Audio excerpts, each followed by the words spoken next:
ሰላም ጤና ይስጥልን የተወደዳችሁ ተመልካቾቻችን በያላችሁበት እንዴት ቆይታችኋል? ይህ የኢትዮጵያ ብሔራዊ ምርጫ ቦርድ የፖለቲካ ምህዳሩን ለማስፋት ለሰባተኛው ሀገራዊ ጠቅላላ ምርጫ የሚወዳደሩ የፖለቲካ ፓርቲዎች አማራጮቻቸውን እንዲያቀርቡ የተመቻቸው የክርክር መድረክ ነው። በዛሬው ክርክር መድረካችን ርዕሰ ጉዳያችን የሚሆነው የሲቪል ሰርቪስ በኢትዮጵያ አነጋጋሪ ወይም አከራካሪ ጉዳዮችን የተመለከተ ይሆናል። በዚህ የክርክር መድረክ ብልጽግና ፓርቲ ባልደራስ ለእውነተኛ ዴሞክራሲ፣ ሰላም ለኢትዮጵያ ጥምረት፣ ትብብር ለኢትዮጵያ አንድነት ፓርቲዎች እዚህ ተገኝተዋል። እንደ ሁልጊዜው እዚህ የተገኛችሁ ከተለያዩ ተቋማት የመጣችሁ ታዳሚዎቻችንና ክርክሩን ለማድረግ እዚህ የተገኛችሁ የፖለቲካ ፓርቲ ተወካዮች እንኳን ደህና መጣችሁ ለማለት እወዳለሁ። ብልጽግና ፓርቲን በመወከል ዶክተር አክሊሉ ታደሰ፣ ሂክማ ከይረዲን እዚህ ተገኝተዋል። ባልደራስ ለእውነተኛ ዴሞክራሲን በመወከል አሸናፊ ንጉሴና አመሃ ዳኛው እዚህ ተገኝተዋል። ሰላም ለኢትዮጵያ ጥምረትን በመወከል ደግሞ ዶክተር አስማማው አርገታና ዳሮት ጉማአ እዚህ ተገኝተዋል። ትብብር ለኢትዮጵያ አንድነትን በመወከል ደግሞ ገለታው ሙሉና ከፍ ያለው ዘውዴ እዚህ ተገኝተዋል። በድጋሚ እንኳን ደህና መጣችሁ። እንግዲህ ሁልጊዜ እንደምናደርገው ዛሬ በሚኖረን መርሃ ግብራችን እዚህ ፊት ለፊት የምትቆሙባቸውን አትሮኖንሶች ወይም ደግሞ ፖዲየሞችን ለመለየት የዕጣ ማውጣት መርሃ ግብር እናካሂዳለን። ይህንን የዕጣ ማውጣት መርሃ ግብር ለማካሄድ የዚህ የተገኛቸው የፖለቲካ ፓርቲዎች አንዳንድ ተወካዮቻችን ወደዚህ ፊት ለፊት እንድትልኩልኝ እጠይቃለሁ። እንዲሁም ደግሞ ሂደቱን የምታስኬዱ የኢትዮጵያ ብሔራዊ ምርጫ ቦርድ አስተባባሪዎች ወይም ደግሞ የስራ ባልደረቦች እዚህ ወጥታችሁ የዕጣ ማውጣት ስነስርዓቱን እንድናካሄድ እጠይቃለሁ።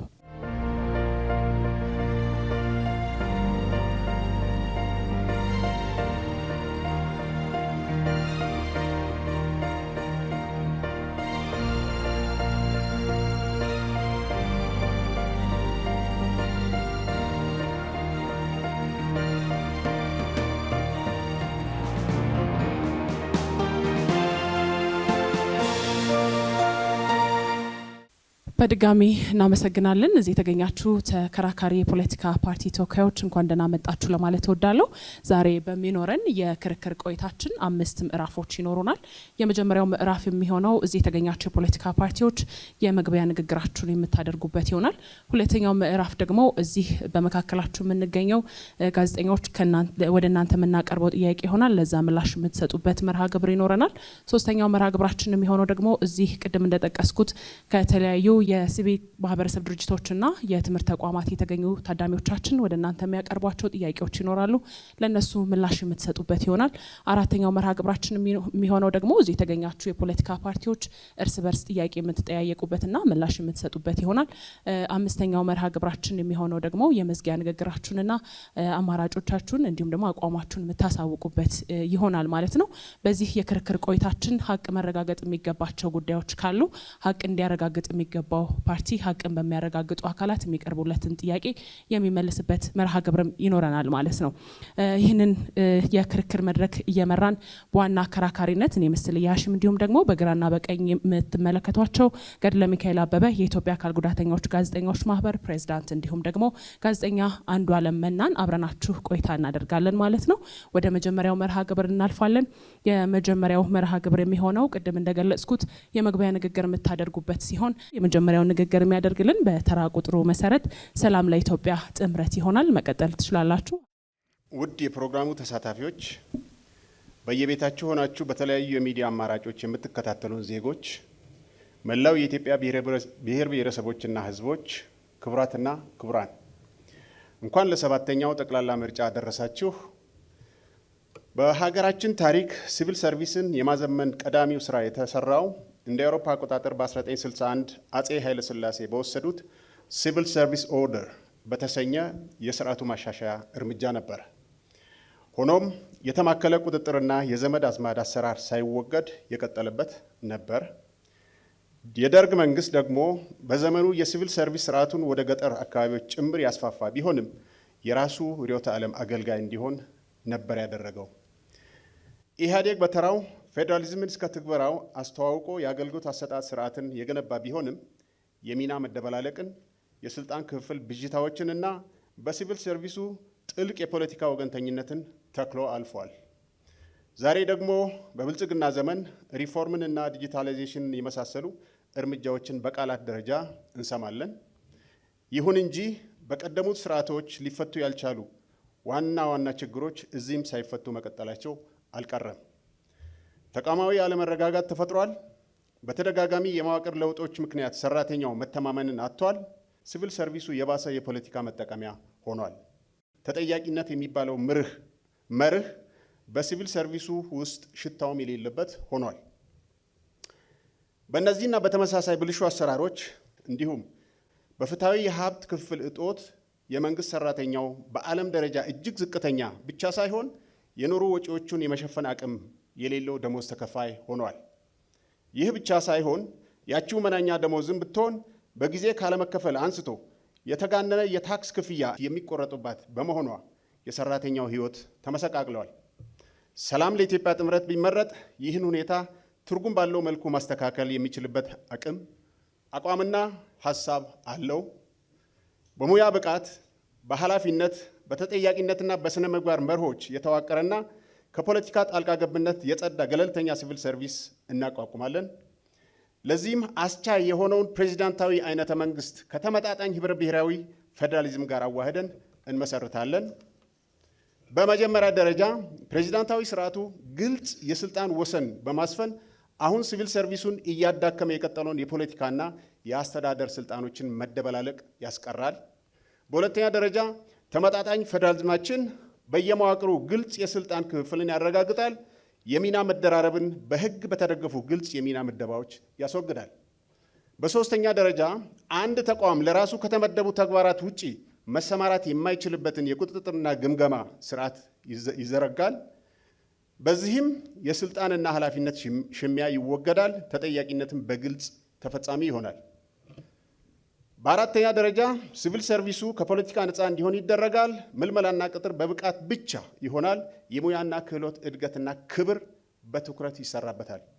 በመጨረሻም የተረጋጉ ተቋማት ያሉት የኃላፊነትና ተግባራት በግልጽ የተለዩበትና ውጤት ተኮር አፈጻጸም እስከ ተጠያቂነት የሚተገበርበት ጠንካራ መንግስት ይመሰረታል። ደቂቃ አልቋል። ቀጣዩ ተናጋሪ ባልደራስ ለእውነተኛ ዴሞክራሲ ነው። መቀጠል ይችላሉ። ክቡራን ታዳሚዎች፣ በባልደራስ አስተሳሰብ ሲቪል ሰርቪስ አሁን ባለው ሲቪል ሰርቪስ ከፖለቲካ ጣልቃ ገብነት ነፃ የወጣ ሲቪል ሰርቪስ አይደለም። በመሰረቱ ሲቪል ሰርቪስም አለ ለማለትም ያስቸግራል። ለምን? በንድፈ ሀሳብ ደረጃ ሲቪል ሰርቪስ ማለት ከፖለቲካ ነፃ የወጣ የፖለቲካ ተሿሚ ቢኖረውም አንድ ተቋም የገዢ ፓርቲውን ሀሳብ ከስር ላለው የሲቪል ሰርቪስ ሰራተኛ ከማስተዋወቅ ውጪ በሱ ፍላጎት ያን ሲቪል ሰርቪስ ለመቅረጽ መሞከር እንዳልሆነ ይታወቃል። ይሄ እንግዲህ በሰለጠኑ ሀገሮች ያለው አሰራር ነው። በእኛ ሀገር ግን ለስሙ ሲቪል ሰርቪስ የሚባል አለ። ነገር ግን ያ ፖለቲካ ተሿሚው ሰራተኛውም በራሱ አንጻር ሊቀርጽ የሚፈልግበት አሰራር ነው ያለው። ይሄ ሲቪል ሰርቪስ አለ ለማለት የማይቻልበት ምክንያት በዚህ ምክንያት ነው እና በአጠቃላይ ቀደም ሲል ህወሓት አሁን ደግሞ ብልጽግና ሲቪል ሰርቪሱን የሚመሩና የዘርፉ አካል ያልሆኑ የፖለቲካ ሹመኞችን በየመስሪያ ቤቱ በኃላፊነት በማስቀመጥ ተቋማቱን እንደ ግል ቤታቸው የሚገለገሉባቸውና የመንግስት ሰራተኛውን የሚያምሱበት ሁኔታ ነው የተፈጠረው። ይህን ችግር ለመቅረፍ በባልደራስ በኩል የሚከተሉትን ማሻሻያዎች ለማድረግ በታሳቢነት ተይዟል። አንደኛ፣ የባለሙያ ነፃነትና የብቃት መመዘኛ። የብቃት መመዘኛዎች በየመስሪያ ቤቱ ያው ይኖራሉ። ግን እነዚህ የብቃት መመዘኛዎች ኦፍኮርስ አሁን የሰላም ለኢትዮጵያ ፓርቲ ተናጋሪ እንዳሉት ከበፊት ጀምሮ የነበረ ቢሆንም እንደ አጋጣሚ ሆኖ በኢትዮጵያ ሲቪል ሰርቪስ እስካሁን ድረስ ባለው ሁኔታ በአራቱም መንግስታት ቢሆን ትንሽ ኃይለ ሥላሴ መንግስት ይሻል ነበር። በወቅቱ ተማሪዎች ብንሆንም ሲሰራ የነበረበትን ሁኔታ እናውቃለን። ሪሌቲቭሊ ከነዚህ ሶስት በቀጣይ ከመጡ መንግስታት ይሻላል።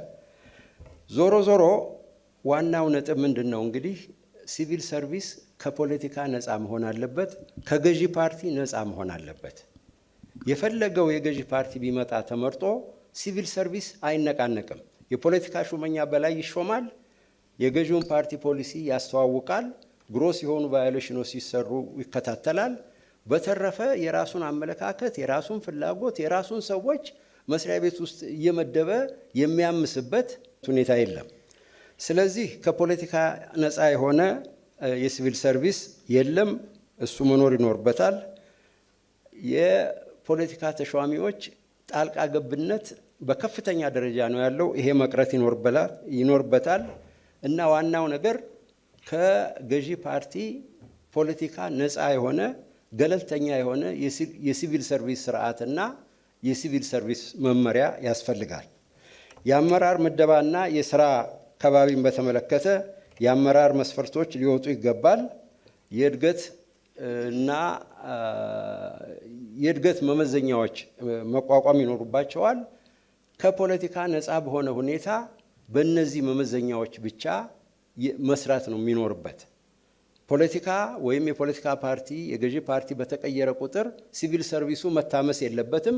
አሁን በሀገራችን ያለው ሁኔታ ይሄ ስለሆነ የማይታመስ ቋሚ የሆነ ከፖለቲካ ነፃ የሆነ ገለልተኛ የሆነ ሲቪል ሰርቪስ በአገራችን እንዲሰፍን ነው ባልደራስ የሚፈልገው። ይሄን ለማድረግ የተሰጡት ደቂቃ አልቋል።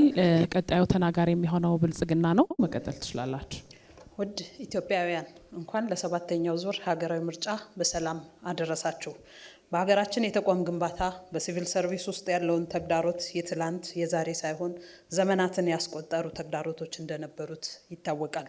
ሆኖም ግን ፓርቲያችን ብልጽግና የተለያዩ የህግ ማዕቀፎችን፣ ፖሊሲዎችን፣ ስትራቴጂዎችንና እቅዶችን በመንደፍ በመልካም አስተዳደር በአገልግሎት ዙሪያ ለሚነሱ ጥያቄዎች ምላሽ ለመስጠት ያለሰለሰ ጥረት ስናደርግ ቆይተናል። ብልጽግና ፓርቲ የህዝብ አገልግሎት ዋና ዓላማ ፈጣን፣ ግልጽ፣ ፍትሐዊና ተደራሽ መሆን እንደሚገባውም ያምናል።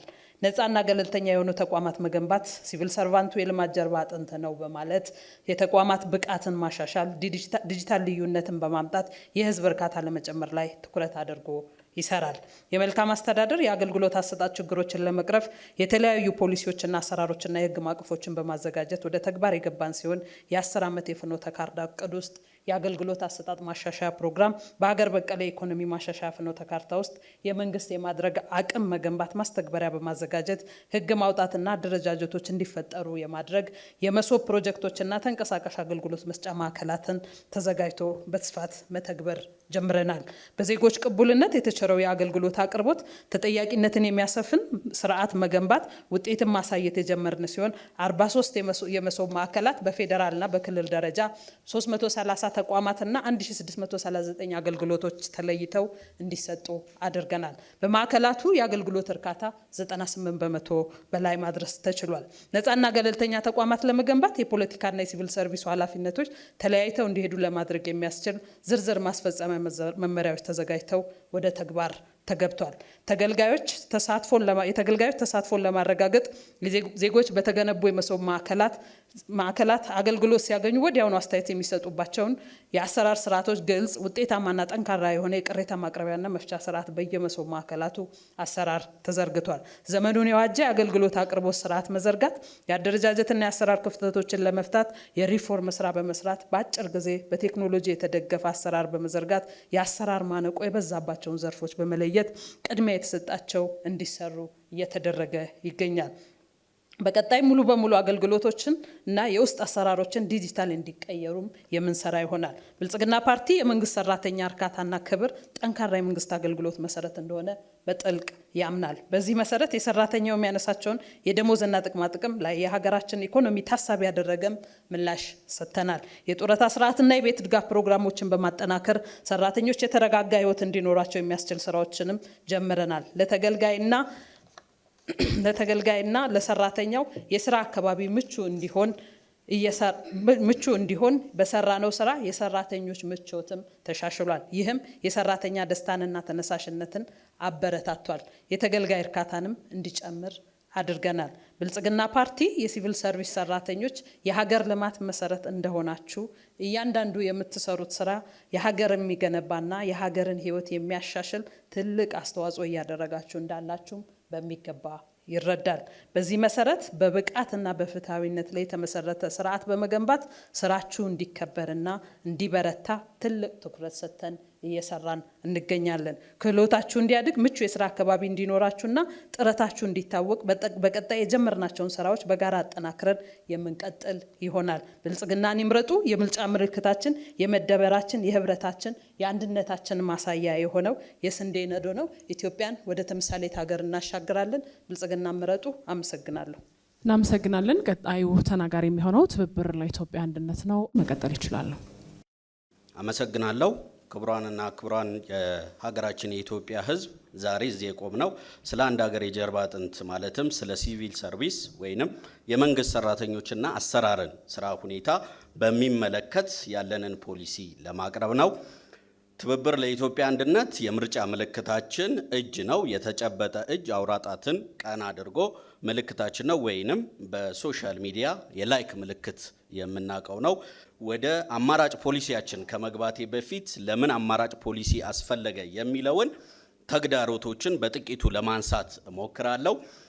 የመጀመሪያው ዝቅተኛና ፍትሃዊ ያልሆነ የደሞዝ ክፍያ በመንግስት ሰራተኛው ላይ ይገኛል። እኩል ዲግሪ ይዞ እኩል ክፍያ አናገኝም። ስለዚህ ይህንን ለመቀየር እንሰራለን። ጊዜ ያለፈበትና ውጤታማ ያልሆነ የአሰራር ስርዓት በየቦታው የምናየው ነው። ይህንንም በወረዳ በሌሎች ከተማ አስተዳደር መስሪያ ቤቶች ስትሄዱ በየቀኑ የምትንገላቱትን እናንተ ውድ የኢትዮጵያ ህዝብ የምታውቁት ነው። ለእናንተ መንገር ለቀባሪው ማርዳት ነው። ሶስተኛው በስራ ምደባ ላይ የሚታየው የፖለቲካ ጣልቃ ገብነት ሙሉ በሙሉ የሲቪል ሰርቪስ ስርዓቱን እንዳበላሸው እናምናለን። ተሿሚዎች እንዲሁም ሌሎች ሰራተኞች ዋና መመዘኛቸው የፖለቲካ አቋማቸው እንጂ ሜሪት ወይም ምን አላችሁ፣ ምን የትምህርት ዝግጅት አላችሁ፣ የሥራ ልምድ አላችሁ የሚለው አይደለም። ይሄም በሙሉ ሊያጠፋው ችሏል።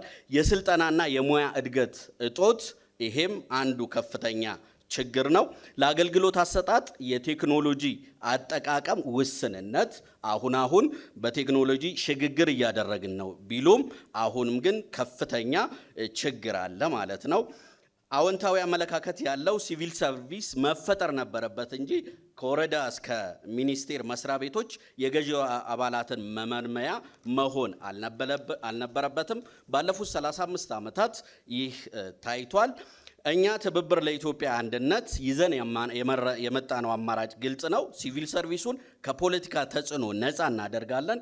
ሰራተኛው በችሎታው እንጂ በፓርቲ አባልነቱ የማይገመገምበት፣ ዜጋው ደግሞ በደጅ ጥናት ሳይሆን በክብር አገልግሎት የሚያገኝበትን አዲስ ምዕራፍ እንከፍታለን። የሲቪል ሰርቪሱ ተጠሪነት በፕሬዚደንሻል ስርዓት በሴኔት እንዲመራ በማድረግ ተጠያቂነትን እናሰንፋለን። ከፖለቲካ ነፃ የሆነ አደረጃጀት ይኖረናል።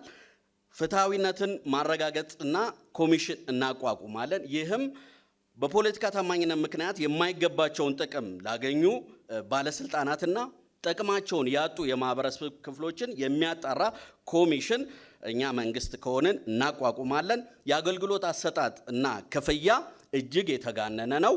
ይህንን እንቀንሳለን። ከመጠን ያለፈ ታክስና የአገልግሎት ክፍያን እንቀንሳለን። የህብረተሰቡን ጫና ያላገናዘበ ክፍያ አሰራርን እናቆማለን። የተቀናጀ የሲቪል ሰርቪስ መረጃ ስራ በመገንባት በዘመናዊ ቴክኖሎጂ በመደገፍ የአገልግሎት አሰጣጥን እናፋጥናለን። የመንግስት ሰራተኞችና የሰው ኃይል ምልመላን በግልጽና በሜሪት እናደርጋለን። ከፖለቲካ ነፃ የሆኑ በመንግስት ሰራተኛው መካከል ባላንስ የሚያደርጉ አደረጃጀቶችንና መደረጃትን እንፈቅዳለን። ምልክታችን አውራጣት ነው። እናመሰግናለን። አብቅቷል። ተመልካቾቻችን ይህ የኢትዮጵያ ብሔራዊ ምርጫ ቦርድ ለመጀመሪያ ጊዜ ያዘጋጀው የፖለቲካ ፓርቲዎች የክርክር መድረክ ነው። ወደ ቀጣዩ ምዕራፍ እናልፋለን። ቅድም እንደገለጽኩት ቀጣዩ ምዕራፋችን የሚሆነው ከዚህ ከተገኘነው ጋዜጠኞች የሚቀርቡላችሁን ጥያቄዎች የምትመልሱበት ነው የሚሆነው። የመጀመሪያ ጥያቄውን የማቀርብላችሁ እኔ ነኝ። የመጀመሪያው ተጠያቂ የሚሆነው ሰላም ለኢትዮጵያ አንድነት ይሆናል። የመጀመሪያ ጥያቄው የመንግስት ሰራተኞችን ከመመልመልና ከመቅጠር አንጻር ሁለት በሚዛን መቀመጥ የሚገባቸው ጉዳዮች ብቃትና የብሔር ውክልናን ማረጋገጥ ናቸው። የነዚህን ሚዛናዊነት ለማረጋገጥ ምን አይነት አካሄዶችን ትከተላላችሁ? ምናልባትም ከብቃትና ከብሔር ውክልና መካከል መምረጥ ቢኖርባችሁ የትኛውን ትመርጣላችሁ? መቀጠል ይችላሉ። እናመሰግናለን። እኛ ከመነሻው የመንግስት አወቃቀራችን ጭምር ማንነትን፣ ቋንቋን፣ ባህልን፣ ዜግነትን እንደዚሁም የአስተዳደር አመቺነትን እነዚህን የያዙ ናቸው። ስለዚህ ሁልጊዜ ሚዛናዊ የሆነ አካሄድ ነው የምንሄደው። ፌዴራሊዝማችንም ራሱ ተመጣጣኝ ፌዴራሊዝም ነው የሚባለውና ከዚህ አንጻር ምልመላና ቅጥር በቅድሚያ የብቃት ላይ የተመሰረተ ይሆናል። ብቃት ሲባል ግን ብቃትን ብቻ ይዞ መሄድ ሳይሆን ኢንክሉሲቭነስ ደግሞ ዳይቨርሲቲን የማካተት እና በብቃት ደረጃ የተመዘነ ዳይቨርሲቲን የማካተት ጉዳይ ነው የሚሆነው።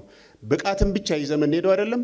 ዳይቨርሲቲን ወይም የብሔር ውክልና ብቻ ይዘን የምንሄደው አይደለም።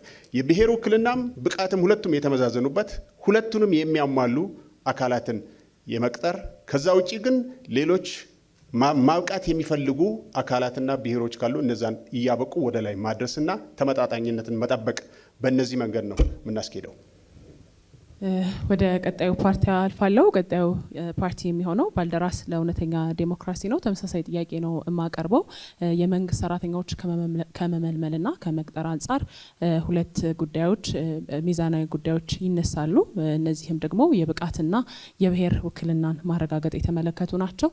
እናንተ ይህንን በሚዛናዊነት ለማስኬድ ምን አይነት አካሄድ ትከተላላችሁ? ምናልባትም ከሁለቱ መምረጥ ቢኖርባችሁ የትኛውን ታስቀድማላችሁ? ችግሩ ያለው እዚህ ላይ ነው። ባልደራስ የብሔር ውክልና የሚባል ነገር አይቀበልም። የትምህርት ስርዓቱን አሻሽሎ ሁሉም የኢትዮጵያ ዜጋ ይሄን ቋንቋ ተናጋሪ፣ ይሄ ማንነቱ የሆነ የዘር ግንዱ የሆነ ይሄ እኛ የምንቀበለው ፖለቲካ አይደለም። እኛ የዜግነት ፖለቲካ ነው የምናራምደው። ሲቪል ሰርቪሱም ውስጥ የዜግነት ፖለቲካ እንዲሰፍን ነው የምንፈልገው። ዜግነት ማለት እያንዳንዱ የኢትዮጵያ 80 ብሔረሰብ የኢትዮጵያ ዜጋ ነው በእኛ አመለካከት። ስለዚህ በዜግነት ላይ የተመሰረተ ሆኖ ፍልስፍናው በአጠቃላይ ግን ለሙያ ብቃት ነው። ለዝግጁነት፣ ለሙያ ብቃትና ለአሰራር ልምድ ብቻ ነው ቅድሚያ የምንሰጠው። የብሔር ኮታ የሚባል ነገር በእኛ ፍልስፍና ውስጥ የለም። ይሄ ነው አገር የሚያበላሸው። በኢትዮጵያኖች መካከል ልዩነት ግድግዳ እየተፈጠረ አገር የተበላሸበት ምክንያት በዚህ ምክንያት ነው። የእኛ ፖለቲካ የዜግነት ፖለቲካ ነው። ሲቪል ሰርቪሱም በዚሁ መሰረት እንዲመራ ነው የምንፈልገው። በሙያ ብቃት፣ በትምህርት ደረጃ፣ በሙያ ብቃት፣ በአሰራር ልምድ። ከዚህ ውጪ ሌላ መመዘኛ ካለ ያ ሲቪል ሰርቪስ አይደለም። በሲቪል ሰርቪስ ዓለም አቀፍ ዴፊኒሽን መሰረት ለብሔረሰብ የሚሰጥ ኮታ ይሄ ሲቪል ሰርቪስ አይደለም። ይሄ ነው ችግሩ እና የኛ የፖለቲካ አመለካከት ጨርሶ የተለየ ነው። ምናልባት አሁን ባሉት መመዘኛ ሁለት ተመሳሳይ ውጤት ያላቸው ተመሳሳይ ልምድ ያላቸው ሰዎች ቢመጡና ውጤታቸው ወይም ደግሞ የብቃት ማረጋገጫቸው እኩል ቢሆን መለያችሁ የሚሆነው ምንድን ነው? እኛ እንግዲህ ለምሳሌ 3 ሰዎች ይፈተናሉ። 3ቱ ሰዎች ተመሳሳይ ማርክ ሊያገኙ አይችሉም። ካገኙ ከ3ቱም ተመሳሳይ ማርክ ካገኙ ሌላ ፈተና ይዘጋጃል። በዛ ፈተና ባመጡት ግሬድ መሰረት አንደኛው ተቀባይነት ያገኛል ማለት ነው። ከየትኛውም ብሔር ይሁን ምናምን የሚባል ነገር ኮንሲደሬሽን ውስጥ አይገባም። እናመሰግናለን። ቀጣዩ ጥያቄ የማቀርበው ለብልጽግና ፓርቲ ይሆናል። ተመሳሳይ ጥያቄ ነው። የመንግስት ሰራተኞችን ከመመልመልና ከመቅጠር አንጻር ሁለት በሚዛን መቀመጥ ያለባቸው ጉዳዮች ይነሳሉ። የብቃት ማረጋገጥና የብሔር ውክልናን ማረጋገጥ ናቸው። አሁን ይህንን በሚዛናዊነት ለማስኬድ እየተከተላችሁ ያላችሁት አካሄድ ምን ይመስላል? ምናልባትም ደግሞ ስልጣን ብትይዙና በቀጣይ መምረጥ ቢኖርባችሁ ከሁለቱ የትኛውን ትመርጣላችሁ? አመሰግናለሁ። በጣም ጥሩ ጥያቄ ነው። በነገራችን ላይ በብልጽግና እምነት እነኚህ ጉዳዮች አይጣሉም ብለን ነው የምናምነው። ሊጋጩ አይችሉም የሚል እምነት አለን። ብልጽግና በአጠቃላይ የፖለቲካ ስርዓቱ ህብረ ብሔራዊ የፌዴራል ስርዓት ነው።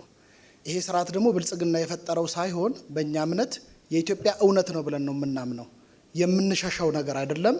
ኢትዮጵያ የዳይቨርሲቲ ሀገር ነች። የዳይቨርሲቲ ሀገር መሆኑ እውነት ሆኖ ሲያበቃ ስለሸሸን ስለደበቅን የብሔር ጉዳይ የዳይቨርሲቲ ጉዳይ አናነሳም ስላለን እንደብቋለን ብለን አናምንም። ስለዚህ የሲቪል ሰርቪስ መዋቅራችንን በሚመለከት የሚደራጀው በሜሪት ነው። ሜሪትን ማዕከል ባደረገ መንገድ ኮታ ሳይሆን ዳይቨርሲቲን ደግሞ ታሳቢ ባደረገ መንገድ ነው የምንሄደው። ዳይቨርሲቲ ሲባል ግን የብሔር ብቻ አይደለም። በእኛ እምነት የብሔር አለ፣ የቋንቋ አለ፣ የጾታ አለ፣ የአካል ጉዳተኞች አለ። ማኒፌስቶችን ላይ የጻፍ ነው ማለት ነው። እነኚህን ጉዳዮች ከብቃት ጋር ባማከለ መንገድ የሲቪል ሰርቪሱ መዋቅራችን እንዲደራጅ እናደርጋለን። እነኚህ ጉዳዮች አይጣሉም። የሚጣሉ ይመስለናል፣ ግን አይጣሉም። ማስታረቅ ለየትኛው ቅድሚያ ትሰጣላችሁ? ቅድሚያ መስጠት ቢኖርባችሁ ቅድሚያ የምትሰጡት ከብቃትና ከብሔር ውክልና አንጻር ለየትኛው ቅድሚያ ትሰጣላችሁ? ቅድሚያ መስጠት አይጠበቅብንም። የእነኚህ ነገሮች ድምር የውጤቱ አካል ይሆናል። ስለዚህ ግን እነኚህ ነገሮች ግን ሁሉንም እንትን እናደርገዋለን ማለት ነው፣ ታሳቢ እናደርገዋለን ነው እያልኩ ያለሁት። ሶ ዳይቨርሲቲ እኩል ነጥብ ትሰጣላችሁ ማለት ነው።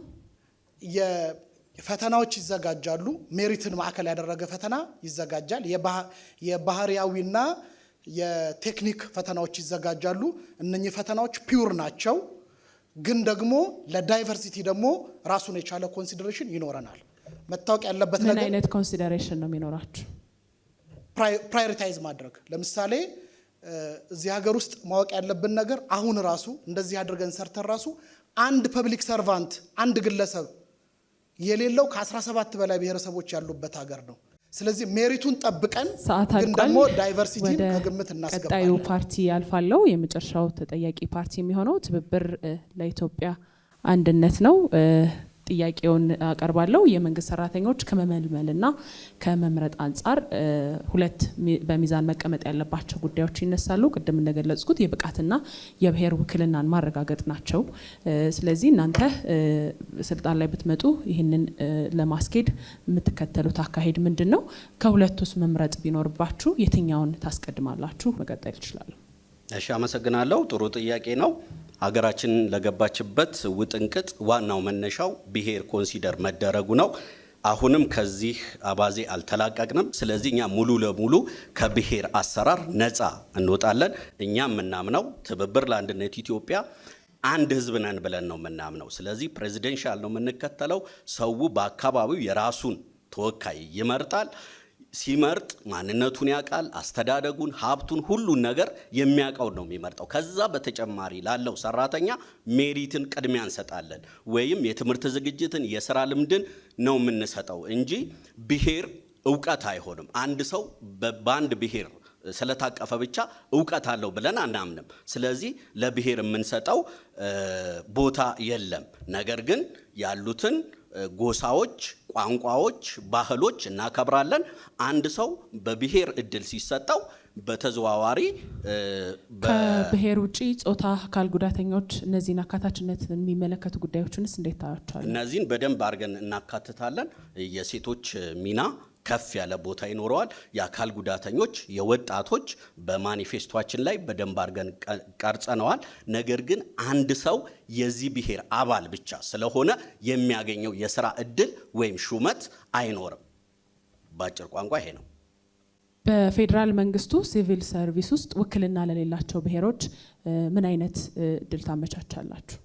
እኛ ለኢትዮጵያ ሕዝብ ነው የምናመቻቸው እድል። የኢትዮጵያ ሕዝብ ሲመቻችለት በተዘዋዋሪ ከየትኛውም ጎሳ ይምጣ እድል ያገኛል ማለት ነው። እድል ያገኛል እንጂ ይሄኛው ብሔር አልተወከለም፣ ይሄኛው ብሔር ጎሎበታል፣ ይሄኛው ብሔር ብዙ ቁጥር ስላለው ብዙ ቦታ ውክልና ይኑረው የሚለው አስተሳሰብ 100% ውድቅ ነው። ይሄንን ለመቀየር ነው የምንታገለው።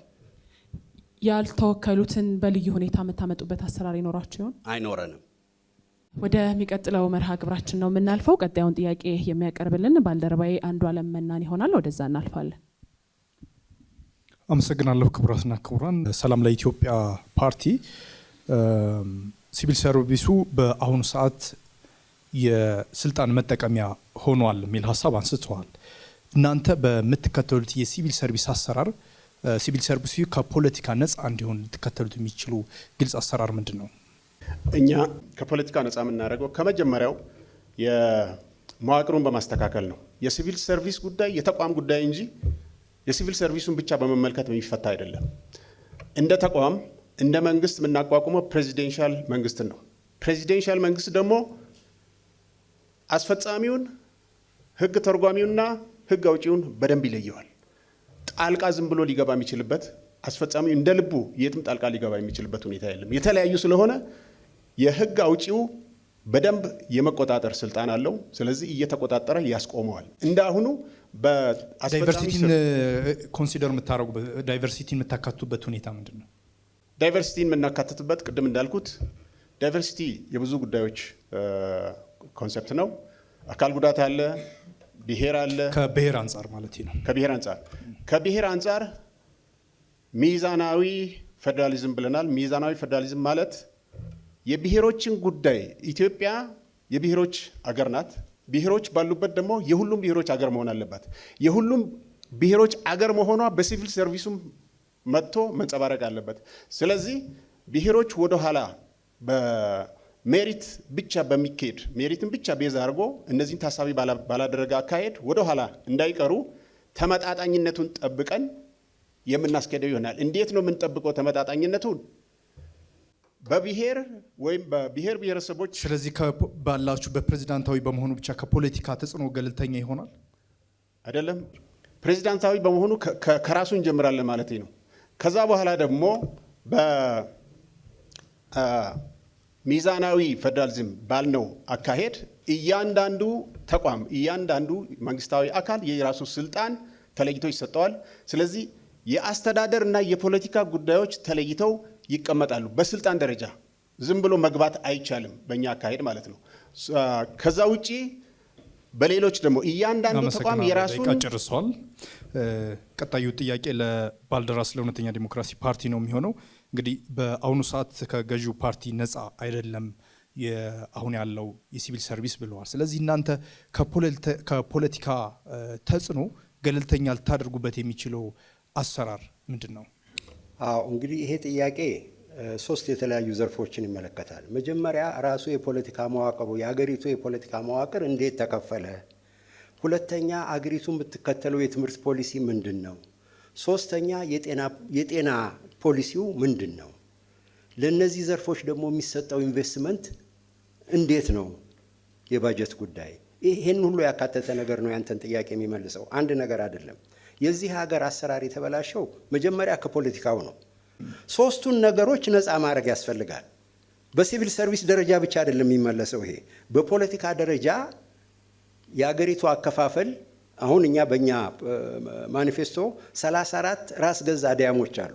የፖለቲካ ስልጣን አወቃቀሩን ከፖለቲካ ተጽዕኖ ነፃ ማውጣት፣ ማዕከላዊ መንግስቱ ወይም ፌዴራል መንግስት የሚባለው በክልሎች ጣልቃ እንዳይገባ ማድረግ መጀመሪያ ያስፈልጋል።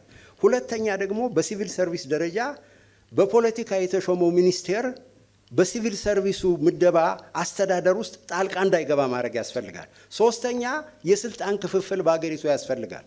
አሁን ሌላው ተናጋሪ እንዳለው አስፈጻሚው፣ ህግ አውጪው፣ የህግ አውጪው፣ ህግ ተርጓሚው ሶስቱ ካልተነጣጠሉ በስተቀር ተሿሚ አይኖራችሁም ማለት ነው። ተሿሚማ ይኖራል። ግን ሰራተኛው ለምሳሌ በሚበደልበት ጊዜ አሁን ባለው አሰራር አስፈጻሚው የህጉን አካል ይቆጣጠራል። አመሰግናለሁ። የትም ሂዶ ጨርሰዋል። ሪዞርት ሊያደርግ የሚችልበት ሁኔታ የለም። ይሄ መስተካከል። በቀጣዩ ጥያቄ የማቀርበው ለብልጽግና ነው። በተለይ አሁን ባለው አሰራራችሁ ውስጥ ሲቪል ሰርቪሱ ነፃ ነው ብላችሁ ታምናላችሁ ከፖለቲካ? አዎ ነፃ ነው ብለን ነው የምናምነው። የነፃነት ኮንሰፕቱ ግን ፍሬም መደረግ አለበት። የፖለቲካ ነፃነት ብለን እኛ የምናምነው ሁሉም ግለሰብ ብዙ የተፎካካሪ ፓርቲዎች አባል እንደሚኖራቸው የሚፈልጋቸው ቁጥሩ ትንሽ የሚሆን ትልቅ አባላቸው ሊሆን እንደሚችል ሁሉ አንድ ፐብሊክ ሰርቫንት ግለሰብ የፖለቲካ አመለካከት ሊኖረው ይችላል። ይሄ የብዙ ሀገራትም ኤክስፒሪየንስ በዛ መንገድ ሊታይ ይችላል። እኛም ሲቪል ሰርቫንት የሆነ አባል ሊኖረን ይችላል። ዋናው ጉዳይ ሲቪል ሰርቫንት አባላቶችን በመንግስት አሰራርና በህዝብ የተሰጠውን አደራ ለፖለቲካ መጠቀሚያ እንዳይጠቀም ማድረግ ነው ዋናው ጉዳይ። እሱን አናደርግም። ፐብሊክ ሰርቫንታችን ስራውን የሚፈጽመው በነፃነት ነው። ስራውን ነው የሚሰራው፣ ግን የፖለቲካ አቋም ሊኖረው ይችላል። ስለዚህ ለምንድን ነው በሲቪል ሰርቪሱ ውስጥ የፖለቲካ ውይይቶችን የምትፈጥሩት እናንተ በየመስሪያ ቤቶች ውስጥ? ሁለት ነገር መታየት አለበት። እንደ መንግስት የሚወርድ ውይይት አለ፣ ሁሉንም የሚመለከት። ለምሳሌ በቅርቡ የባህር በርን በሚመለከት ለመላው ሰራተኛ ጋር ውይይት አድርገናል። ባለ ማስረጃ ውስጥ ሁሉም ሰራተኛ ነው የሚጠራው። ሁሉም ሰራተኛ የሚጠራባቸው አጀንዳዎች አሉ፣ የፖለቲካ አጀንዳዎች አሉ። ለምሳሌ ምርጫን በሚመለከት የእኛን ብልጽግናን እንዲመረጥ የሚቀሰቀስበት አጀንዳ ላይ መላው ሰራተኛ ለብልጽግና ምርጫ እንዲቀሰቅስ ውይይት አናደርግም። የባህር በርን ግን ምሳሌ እየነገርኩ ነው። ለምሳሌ እንደ ባህር በር የሆኑ አገራዊ አጀንዳዎች ግን እንደ ሲቪል ሰርቪስ ሪፎርም አይነት መንግስታዊ የሆኑ ጉዳዮችን ግን ሰራተኞቻችን ይወያያሉ። ይሄ በየትኛውም ሀገር መንግስታት የተለመደ ነው። ይህንን ነው የምናደርገው። ስለዚህ አሁን ደግሞ በተለይ በመጀመሪያው ገለጻችሁ ወደ 98 ገደማ የተገልጋዮች እርካታ ደርሰናል ብላችኋል። እርግጥ ነው። እሱ ከሆነ ታዲያ ለምን ቴክኖሎጂ መጠቀም አስፈለገ? የ98.6% እርካታው የመሶብ አገልግሎት ላይ ነው። ከመሶብ አገልግሎት ውጭ ያለው የደንበኞች እርካታ ከ60% የዘለቀ አይደለም። ግን አላማችን ምንድነው? በቅርቡ የጀመርነውን የመሶብ አገልግሎት በመላው ሀገሪቱ አዳርሰን 98.6% ማድረስ ነው። እናመሰግናለን። ደቂቃውን ጨርሰዋል። ትብብር ለኢትዮጵያ እንግዲህ የፖለቲካ አባልነት እና መመዘኛ በሲቪል ሰርቪሱ ውስጥ እያጋጠመ ነው አሁን ባለው ሁኔታ ብላችኋል። ስለዚህ እናንተ በሚኖራችሁ ሁኔታ እንዴት አድርጋችሁ ነው ከፖለቲካ ነፃና ገለልተኛ ሲቪል ሰርቪስ የምትገነቡት? ከፖለቲካ ነፃ የሆነ ሲቪል ሰርቪስ እንገነባለን። ይሄን የምናደርገው የመጀመሪያው አደረጃጀቶችን በመፍቀድ ነው። አደረጃጀቶች ስንል ሰራተኛው የመደራጀት መብት ይኖረዋል። ከተደራጀ ጥያቄ መጠየቅ ይችላል። ሙሰኞችን ማጋለጥ ይችላል። አንድ ሰው ባለው የፖለቲካ አመለካከት ብቻ በተቋም ውስጥ ባለው የፖለቲካ አሰራር እንዲሳተፍ አናደርግም። እርግጥ ነው ፖለቲካና አድሚኒስትሬሽን አይነጣጠሉም፣ አብረው እንዲጓዙ እናደርጋለን። ይሄን ስናደርግ ግን ባለስልጣኖችን ወይም ሹመኞችን እንዴት መቆጣጠር እንችላለን?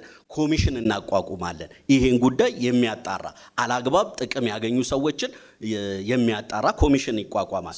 ኮሚሽኑ ፍትሐዊነትን ያረጋግጣል። የማይለያይበት ከሆነ በፖለቲካ ጣልቃ መገቡበት ሁኔታ ይኖራል ማለት ነው። ከአስተዳደር አንጻር እኛ ጣልቃ እንገባም ወይም በፖለቲካ አንድ ሰው ላይ ጣልቃ አይገባም።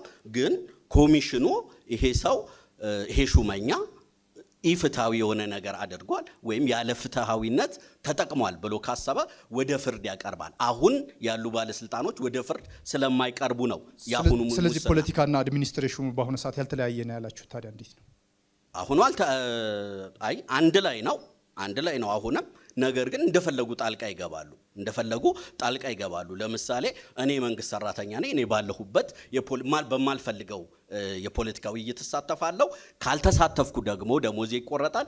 እንዲሁም ማስረጃ ሁሉ ማቅረብ ይቻላል። ለምሳሌ ከጥር ወር ጀምሮ 0.5% ለፈንድ ለአደጋ ግንኙነት ፈንድ ያለኔ ፍቃድ ያለ መብቴ ከደሞዜ እየተቆረጠ ነው። እንዲህ አይነት አሰራሮች አይኖርም። ተጠሪነትን እናስተካክላለን ብላችኋል። በተለይ ተጠሪነትን በማስተካከል ብቻ የፖለቲካ ገለልተኝነት ማንጣት ይቻላል። ተጠሪነትን አንድ ብቻ አይደለም የጠቀስነው፣ ሐቀኝነትና ታማኝነትን እናሰንፋለን። እንዲሁም ኮሚሽን እናቋቁማለን። ሰራተኛው ደግሞ መብት የመደራጀት መብት ይኖረዋል። ከተደራጀ ደግሞ መብቱን መጠየቅ ይችላል። በዚህ ጉዳይ እንዳትደራጅ ብለን ጣልቃ አንገባም። ስለዚህ ለማን ተጠሪ ይሆናል ማለት ነው? ለሴኔቱ ነው። ሴኔቱ ያው ፕሬዚደንሻል ነው የሚኖረው። አመሰግናለሁ። የኔ ጥያቄዎች እነዚህ ናቸው። ወደ ዋናው ጉዳይ መልሳችሁ ቀጣዩን ጥያቄ የሚያቀርቡልን የኢትዮጵያ አካል ጉዳተኞች ጋዜጠኞች ማህበር ፕሬዝዳንት ገድለ ሚካኤል አበበ ናቸው። ወደዛው አልፋለሁ። በጣም አመሰግናለሁ። ለሁላችሁም ተመሳሳይ ጥያቄ አቀርባለሁ። በቀደመው የቅደም ተከተላችሁ መሰረት ተመልሳላችሁ። የመጀመሪያው ጥያቄ በአጠቃላይ ሰራተኞች በኑሮ ውድነት ምክንያት ገቢያቸው በመቀነሱ ምክንያት ራሳቸውንና ቤተሰቦቻቸውን ለማስተዳደር ይቸገራሉ። እናንተ መንግስት ሆናችሁ ብትመረጡ የሰራተኞቹን ደሞዝ፣ ገቢ፣ አጠቃላይ ጥቅማ ጥቅም ለማሳደግ ምን ጥረት ታደርጋላችሁ? በሚጠቀስና በሚገለጽ ምክንያት ብትገልጹልን። እሺ፣ የሰራተኛውን ደሞዝና ኑሮ እኛ የምናሻሽለው አጠቃላይ የተቋማትና የመዋቅር ማሻሻያ በማድረግ ነው። ይሄንን የምናደርገው አሁን ምንድነው የሰራተኛው የህይወት መመሰቃቀል ምክንያቱ ከሚለው ነው የምንጀምረው። የስልጣን መደበላለቅ፣ የሚና መደበላለቅ፣ እንደዚሁም የሙስና አሰራሮችና ተደራጅቶ የራስን መብት የማስከበርና ራስን የመከላከል ጉዳዮችን በትኩረት እንሰራለን። በዚህ ሰዓት መዋቅራዊ የሆነው ችግር በመዋቅራዊ መልስ ይፈታና የሀገሪቷ ልማት ሰላም ከመጣ ልማቷ ወደ ህዝቦቿ እኛ ባቀድነው የፕሮግሬሲቭ ሶሻል ዴሞክራሲ ስርዓት ወደ ኋላ ተመልሶ ለደህንነታቸው ይውላል። በዚህ ሰዓት ደሞዛቸው የመንግስት ሰራተኞችም ከፍ ይላል። የደሃውም ሌላው የደሃው ማህበረሰብም ገቢ በዚሁ መልክ ወደ ታች ይወርድና ይስተካከላል ማለት ነው። ሰዓት አልቋል። እሺ፣ አመሰግናለሁ። ይቀጥሉ ተረኛ። ይሄ ጥያቄ መሰረታዊ ጥያቄ ነው። እንግዲህ አንድ ፓርቲ ምርጫ ፖዲየም ላይ ወይም ለምርጫ ቅስቀሳ ላይ ወጥቶ የሰራተኛ ደሞዝ ጨምራለሁ ቢል ትክክል አይሆንም። ምንድነው የኢኮኖሚ ፖሊሲው ነው ችግሩ። የኢኮኖሚ ፖሊሲው የተዛባ ስለሆነ ብልጽግና የሚከተለው የኢኮኖሚ ፖሊሲውን በማስተካከል የሀገሪቱን ኢኮኖሚ ማሳደግ ይቻላል። የሀገር ኢኮኖሚ ሲያድግ የሰራተኛውም፣ የገበሬውም፣ የቢሮ ሰራተኛውም ሁሉም ደሞዙ ሊያድግለት ይችላል። ሁለተኛ ለጤና፣ ለትምህርት እና ለሌሎች አስተዳደር ስራዎች የሚመደበው ካላት የሀገሪቱ አጠቃላይ ግሮስ ዶሜስቲክ ፕሮዳክት አጠቃላይ የሀገር ውስጥ ምርት ውስጥ ለትምህርት የሚመደበው ብልጽግና ስልጣን ከያዘ ጀምሮ ለጤና የሚመደበው እየቀነሰ ሄዷል። ይሄም በአሃዝ ማስረዳት ይቻላል። አሃዞቹም አሉ። እነዚህ ማህበራዊ ክፍፍልን ሊያሰፉ የሚችሉ እንደ ትምህርት፣ እንደ ጤና ያሉ ዘርፎች በጣም እየተጎዱ ነው የመጡት ባለፉት 7-8 ዓመታት። ለነዚህ የሚሰጠውን ባጀት መደገፍ ያስፈልጋል። ምን አይነት የገቢ ማሻሻያ ታስባላችሁ? አዎ የገቢ ማሻሻያው አሁን እንዳልኩት ነው። አንደኛ ባጀቱን በማስተካከል፣ ሁለተኛ ከባጀት በላይ ደግሞ አጠቃላይ የሀገሪቱ ምርት የሚጨመርበትን ሊጨመር የሚችልበትን ትክክለኛ የኢኮኖሚክ ፖሊሲ በመከተል ነው የሀገር ሀብት ማሳደግ የሚቻለው። የሀገር ሀብት ሲያድግ ነው የተለያዩ የህብረተሰብ ክፍሎች ገቢያቸው ሊሻሻል የሚችለው። መንግስት የሚከተለው ፖሊሲ የሀገርን ኢኮኖሚ የሚያቆረቁስ ወይም ለምርት ዘርፎች ሳይሆን ለውበትና ለሌላ ዘርፎች እያወጣ እርሻውን ማያድግ፣ ኢንዱስትሪውን ማያድግ፣ ማዕድኑን ማያድግ ከሆነ የሀገር ሀብት አያድግም። ስለዚህ አንደኛ የሀገር ሀብትን በማሳደግ የተለያዩ ማህበረሰብ ክፍሎችን ገቢ ማሳደግ ይቻላል። ሰዓት አልቋል። ቀጣይ ብልጽግና የደሞዝን በአጠቃላይ ደሞዝና ጥቅማጥቅምን በሚመለከት ብልጽግና ተስፋ አይደለም የምናነሳው፣ በተግባር የሰራነውን ነው የምገልጸው። ባለፉት 1 ዓመት ጀምሮ እንኳን የዝቅተኛ ደሞዝ በኢትዮጵያ ውስጥ 1100 ነበረ እንደምታስታውሱት፣ አሁን 6000 ደርሷል። የዲግሪ ተከፋይ 5358 ነበረ፣ አሁን 11500 ደርሷል። ይሄ ማለት 2017 እና 2018 በአንድ ዓመት ጊዜ ውስጥ የተጨመረው አንድ ላይ ማለት ነው። የፕሮፌሰር ደሞዝ ኢትዮጵያ ውስጥ 20,000 ነበረ፣ አሁን 39,000 ብር ነው የሆነው በጭማሬው አማካኝነት ማለት ነው። ይሄ በአጠቃላይ ግዙፍ ጭማሬ ነው ያስከተለው። ለምሳሌ የፌዴራሉን ብቻ እንደ ምሳሌ በገልጽላችሁ ከመደበኛ ወጪ የዚህ ዓመት የመደበኛ ወጪ ውስጥ 575 ቢሊዮን አካባቢ ውስጥ 171 ቢሊዮን ለደሞዝ። የገንዘቡ የመግዛት አቅምስ አሁን ባለው ነባራዊ ሁኔታ እንዴት ትገልጹታላችሁ? ኦፍ ኮርስ እሱንም ታሳቢ ያደረገ ነው። ይሄ ጭማሬ ሁሌም ከጂዲፒ አይደለም የሚሰላው። ቅድምም የተገለጸው ስህተት የሚሆነው ጂዲፒ ግሮስ የሀገሪቱ ፕሮዳክት ነው። ፕራይቬት ሴክተሩም የሚያመርተውን አብሮ ነው የሚደምረው። እንደዚህ አይነት አሰላል የሚሰራው ከመንግስት ኤክስፔንስ ነው። ከመንግስት ኤክስፔንስ ውስጥ ምን ያህሉ ለደሞዝ ዋለ ነው የሚሰላው። ድሮ በእዚህ ኢኮኖሚ ኮንሰፕት ስናይ አብዛኛው ፕሮዳክሽን የመንግስት ስለሆነ ሊነጻጸር ይችላል። አሁን እኮ ከጂዲፒው 90% አካባቢ የሚያክለው ለምሳሌ ብድር የሚቀርበው ለፕራይቬት ሴክተሩ ነው። ስለዚህ ፕራይቬት ሴክተሩ ያመረተውና ጂዲፒው ላይ የተደመረው ሁሉ ወደ መንግስት ደሞዝ ሊሄድ አይችልም። ስለዚህ የሚሰላው ከገቨርንመንት ኤክስፔንስ ነው። ከገቨርንመንት ኤክስፔንስ ደግሞ ከተሰላ ታይቶ ተሰምቶ በማይታወቅ ልክ ነው የሆነው። በኢትዮጵያ ታሪክ ውስጥ ደሞዝ 11 ጊዜ ነው የተጨመረው ከንጉሱ ጊዜ ጀምሮ። በመጠንም በቮሊዩምም እንደዚህ ሆኖ አያውቅም። ኢንፍሌሽን ግን በየመቱ በእነኚህ ጊዜያቶች ሁሉ እየጨመረ ነው የሄደው። ስለዚህ በተግባር የሚገለጽ ትልቅ ኮሚትመንት ነው ብልጽግና የወሰደው የሚለውን ለመጨመር ነው። ሰዓት አልቋል። እሺ፣ ቀጣዩ ትብብር ለኢትዮጵያ። እሺ፣ እንደ ትብብር ለኢትዮጵያ እንግዲህ የመጀመሪያውን የመንግስት ሰራተኞች የኑሮ ውድነት ችግር ለመቀነስ ከሚለው ጋር ሁለት አይነት መንገዶች እንከተላለን። የመጀመሪያው እንደ ሀገር ያለውን የኑሮ ውድነት ለመቀነስ የምንወስደው የአጠቃላይ የኢኮኖሚ ፖሊሲ አለ። ቀጥሎ በቀጥታ ከመንግስት ሰራተኛው ጋር በተገናኘ የመጀመሪያው የምናደርገው በመንግስት ሰራተኛው ላይ ያሉ የተለያዩ ጫናዎችን በመቀነስ ነው ኑሮ ውድነቱን እናስተካክል የምንችለው። ግብር ከፍተኛ የሆነ ግብር ነው እየተጣለበት ያለው። ብቸኛው የመንግስት የብልጽግና የገቢ ማግኛ መንገድ ሆኖ ነው ያለው የሲቪል ሰርቫንቱ። ይሄን ግብር እንቀንሳለን። የተለያዩ የቤት የመጠለያ ማለት ነው፣ ሌሎች ማህበራዊ ዋስትና፣ የጤና ሕክምናዎችን አገልግሎቶችን በተመለከተ በነፃ እንዲያገኝ ሁኔታዎችን እናመቻቻለን። እናመሰግናለን። ወደ ቀጣዩ መርሃ ግብራችን ነው የምናልፈው። ቅድም እንደገለጽኩት ቀጣዩ መርሃ ግብራችን የሚሆነው እዚህ የተገኙ ታዳሚዎቻችን ለእናንተ ፖለቲካ ፓርቲዎች ጥያቄ የሚያቀርቡበት ይሆናል። እናመሰግናለን። እዚህ ያላችሁ ታዳሚዎቻችን እዚህ ለሚገኙ ፖለቲካ ፓርቲዎች ጥያቄ የምታነሱበት መርሃ ግብር ላይ ነው ያለነው። በዚህ መሰረት እድል እሰጣለሁ። አመሰግናለሁ። ጥያቄ ባልደራስን ይመለከታል። ባልደራስ የስራ ወይም ሲቪል ሰርቫንትን ቅጥር የብሔር ስብጥርን ያለማከለ ሂደትን እንደሚከተል ገልጸዋል። ነገር ግን ኢትዮጵያ የህብረ ብሔራዊ ሀገር በመሆኗ በራሳቸው ቋንቋ ወይም በአፍ መፍቻቸው መገልገል የሚፈልጉ ዜጎችን እንዴት ያስተናግዳል? ወይስ ባልደራስ ኢትዮጵያ የህብረ ብሔራዊ ሀገር መሆኗን አይቀበልም?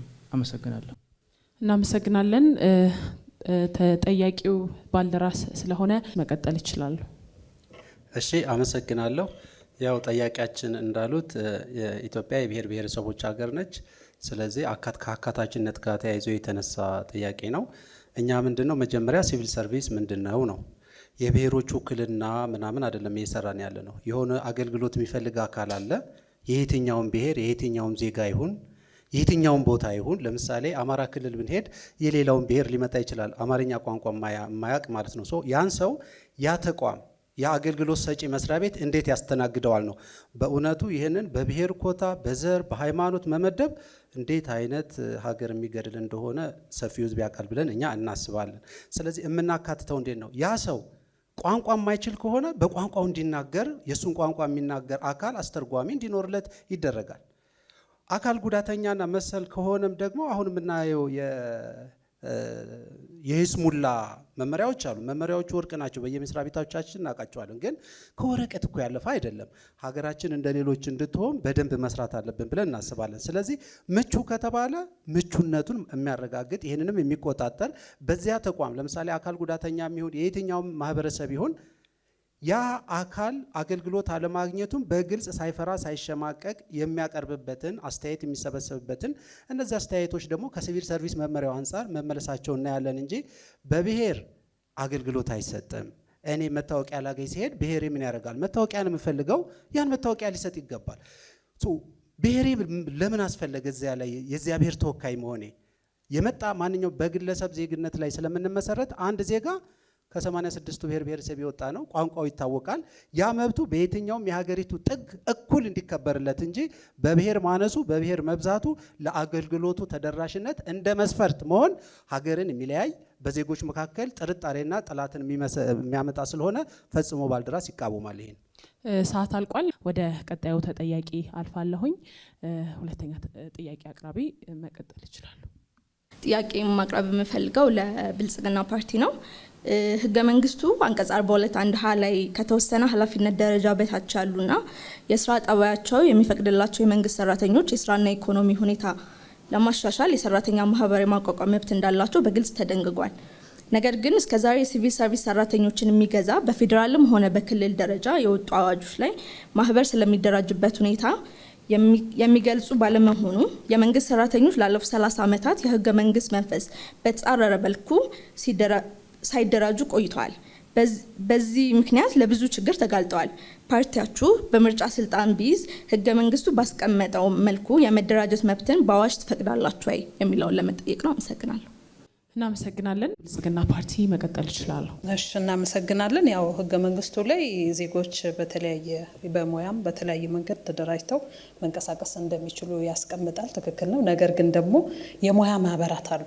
ለምሳሌ አንድ የመንግስት ሰራተኛ ሲቪል ኢንጂነር ሊሆን ይችላል። በሲቪል ኢንጂነሪንግ የኢንጂነሮች ማህበር አለ። የጤና ባለሙያ ከሆነ ደግሞ የጤና ማህበር አለ።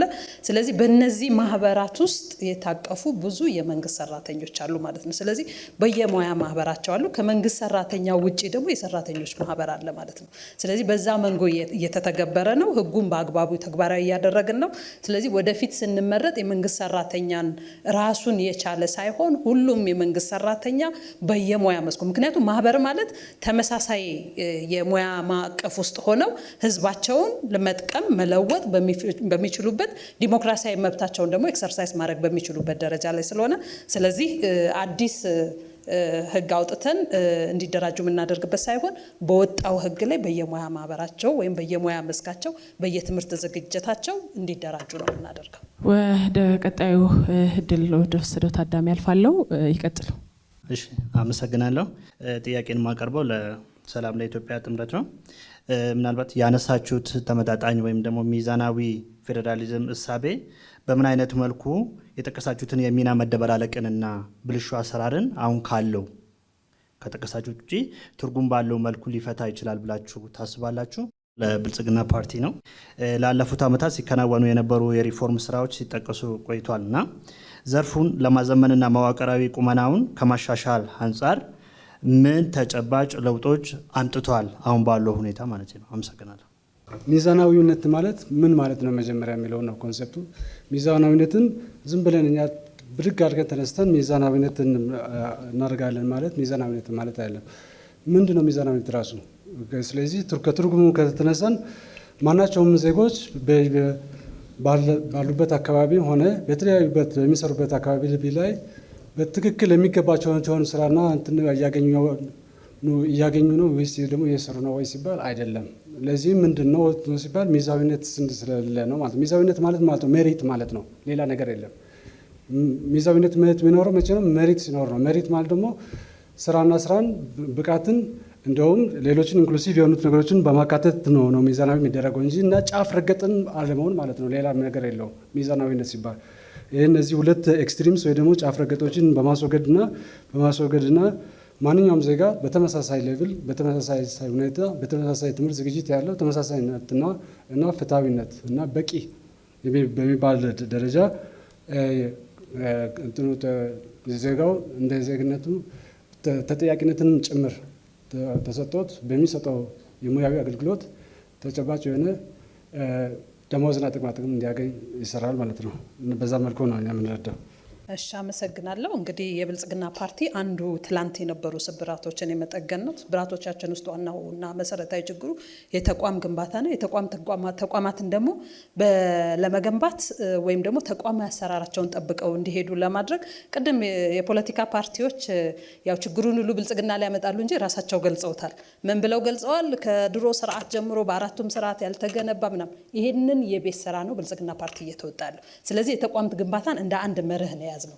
የተቋም ግንባታ ውስጥ ደግሞ አሰራር፣ አደረጃጀት፣ ቴክኖሎጂና የሰው ኃይል ነው ያለው ማለት ነው። ስለዚህ አሰራራችንን ለአሰራር ማነቁ የሆኑ የህግ ማዕቀፎችን በተጨባጭ ታች ላይ ያሉ ነባራዊ ሁኔታዎችን በጥናት ላይ የተመሰረተ የህግ ማሻሻያዎችን አድርገናል። ሁለተኛው ደግሞ የሰው ኃይል ስምሪታችን በእውቀቱ በክህሎቱና በስነ ምግባሩ ፕላስ የብዝሃነትንም ታሳቢ ባደረገ መንገድ አካታችነትን ታሳቢ ባደረገ መንገድ ማለት አካታችነት ስንል ብዝሃነቱንም የጾታንም እንደገና ደግሞ የአካል ጉዳት አይነትንም ታሳቢ ባደረገ መንገድ እየሰራን ነው ማለት። የሰው ኃይል ስምሪቱ በእውቀቱና በክህሎቱ እንዲሆን የማድረግ ስራ እየሰራን ነው።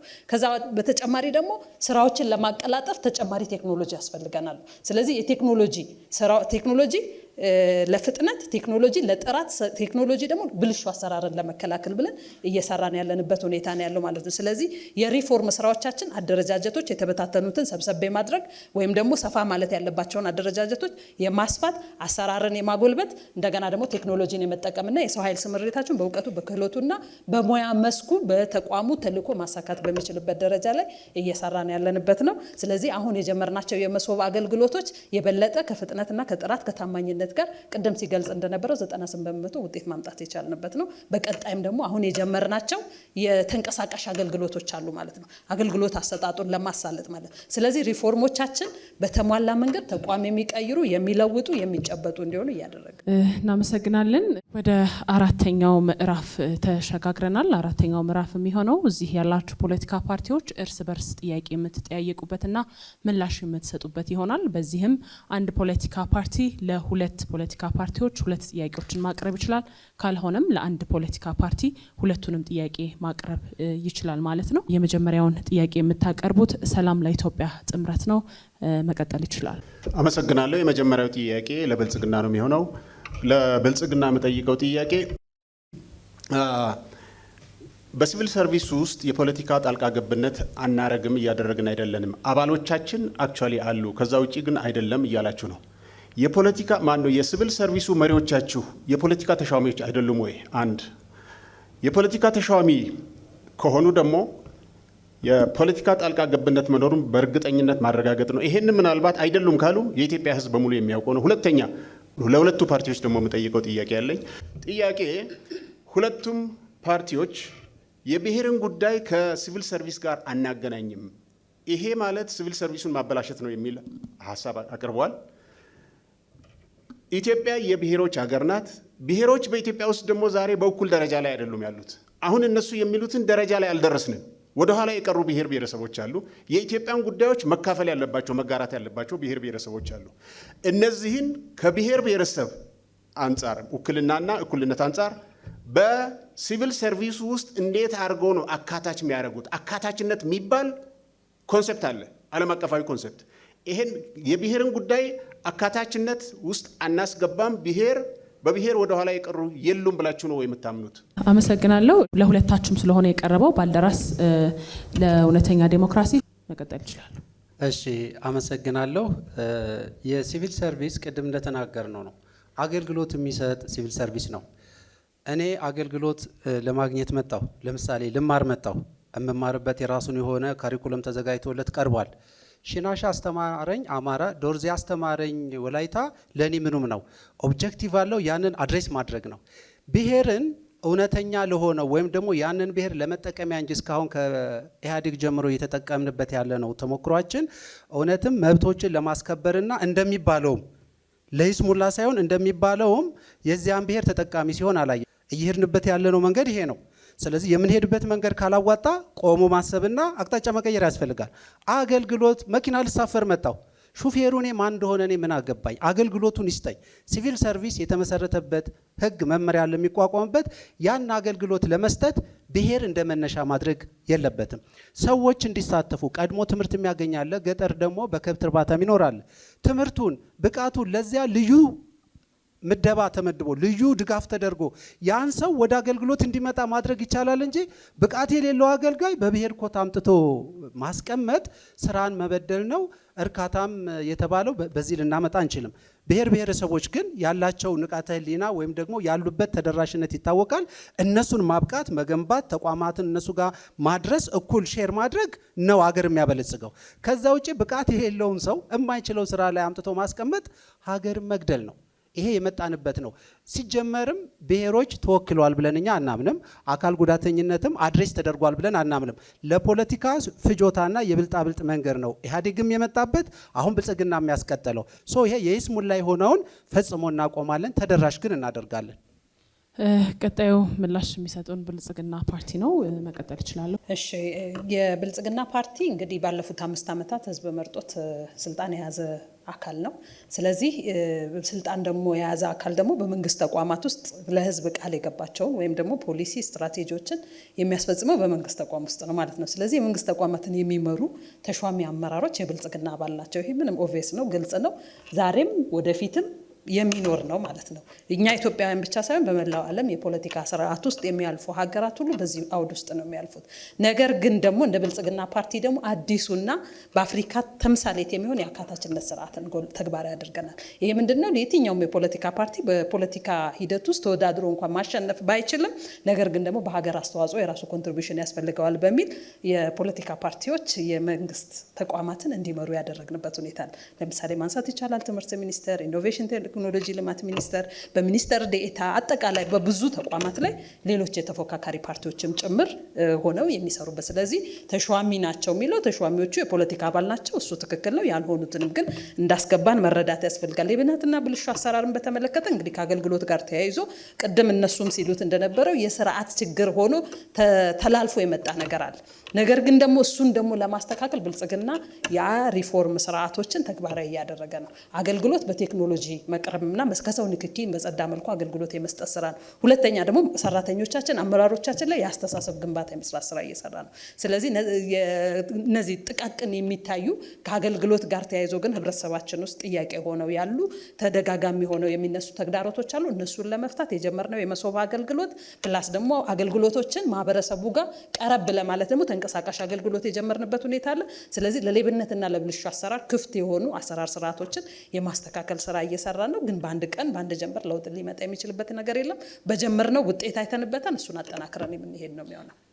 ለባልደራስና ለትብብር ኢትዮጵያ አንድነት ተመሳሳይ ጥያቄ ስለሆነ የቀረበው ትብብር ለኢትዮጵያ አንድነት መመለስ ይችላል። እሺ፣ አመሰግናለሁ። የዚህ የብሔረሰብ ውክልና ለምን እንደሚያወዛግበን አይገባኝም። እያወራን ያለነው ስለ ሲቪል ሰርቪስ ስለሆነ ነው። ስለ ሌሎች አስተዳደራዊ ራስን በራስ የማስተዳደር ወይም ሌሎች የፖለቲካዊ ጉዳዮች ስልጣን ጉዳዮች ቢሆን ምናልባት ሬሌቫንት ሊሆን ይችላል።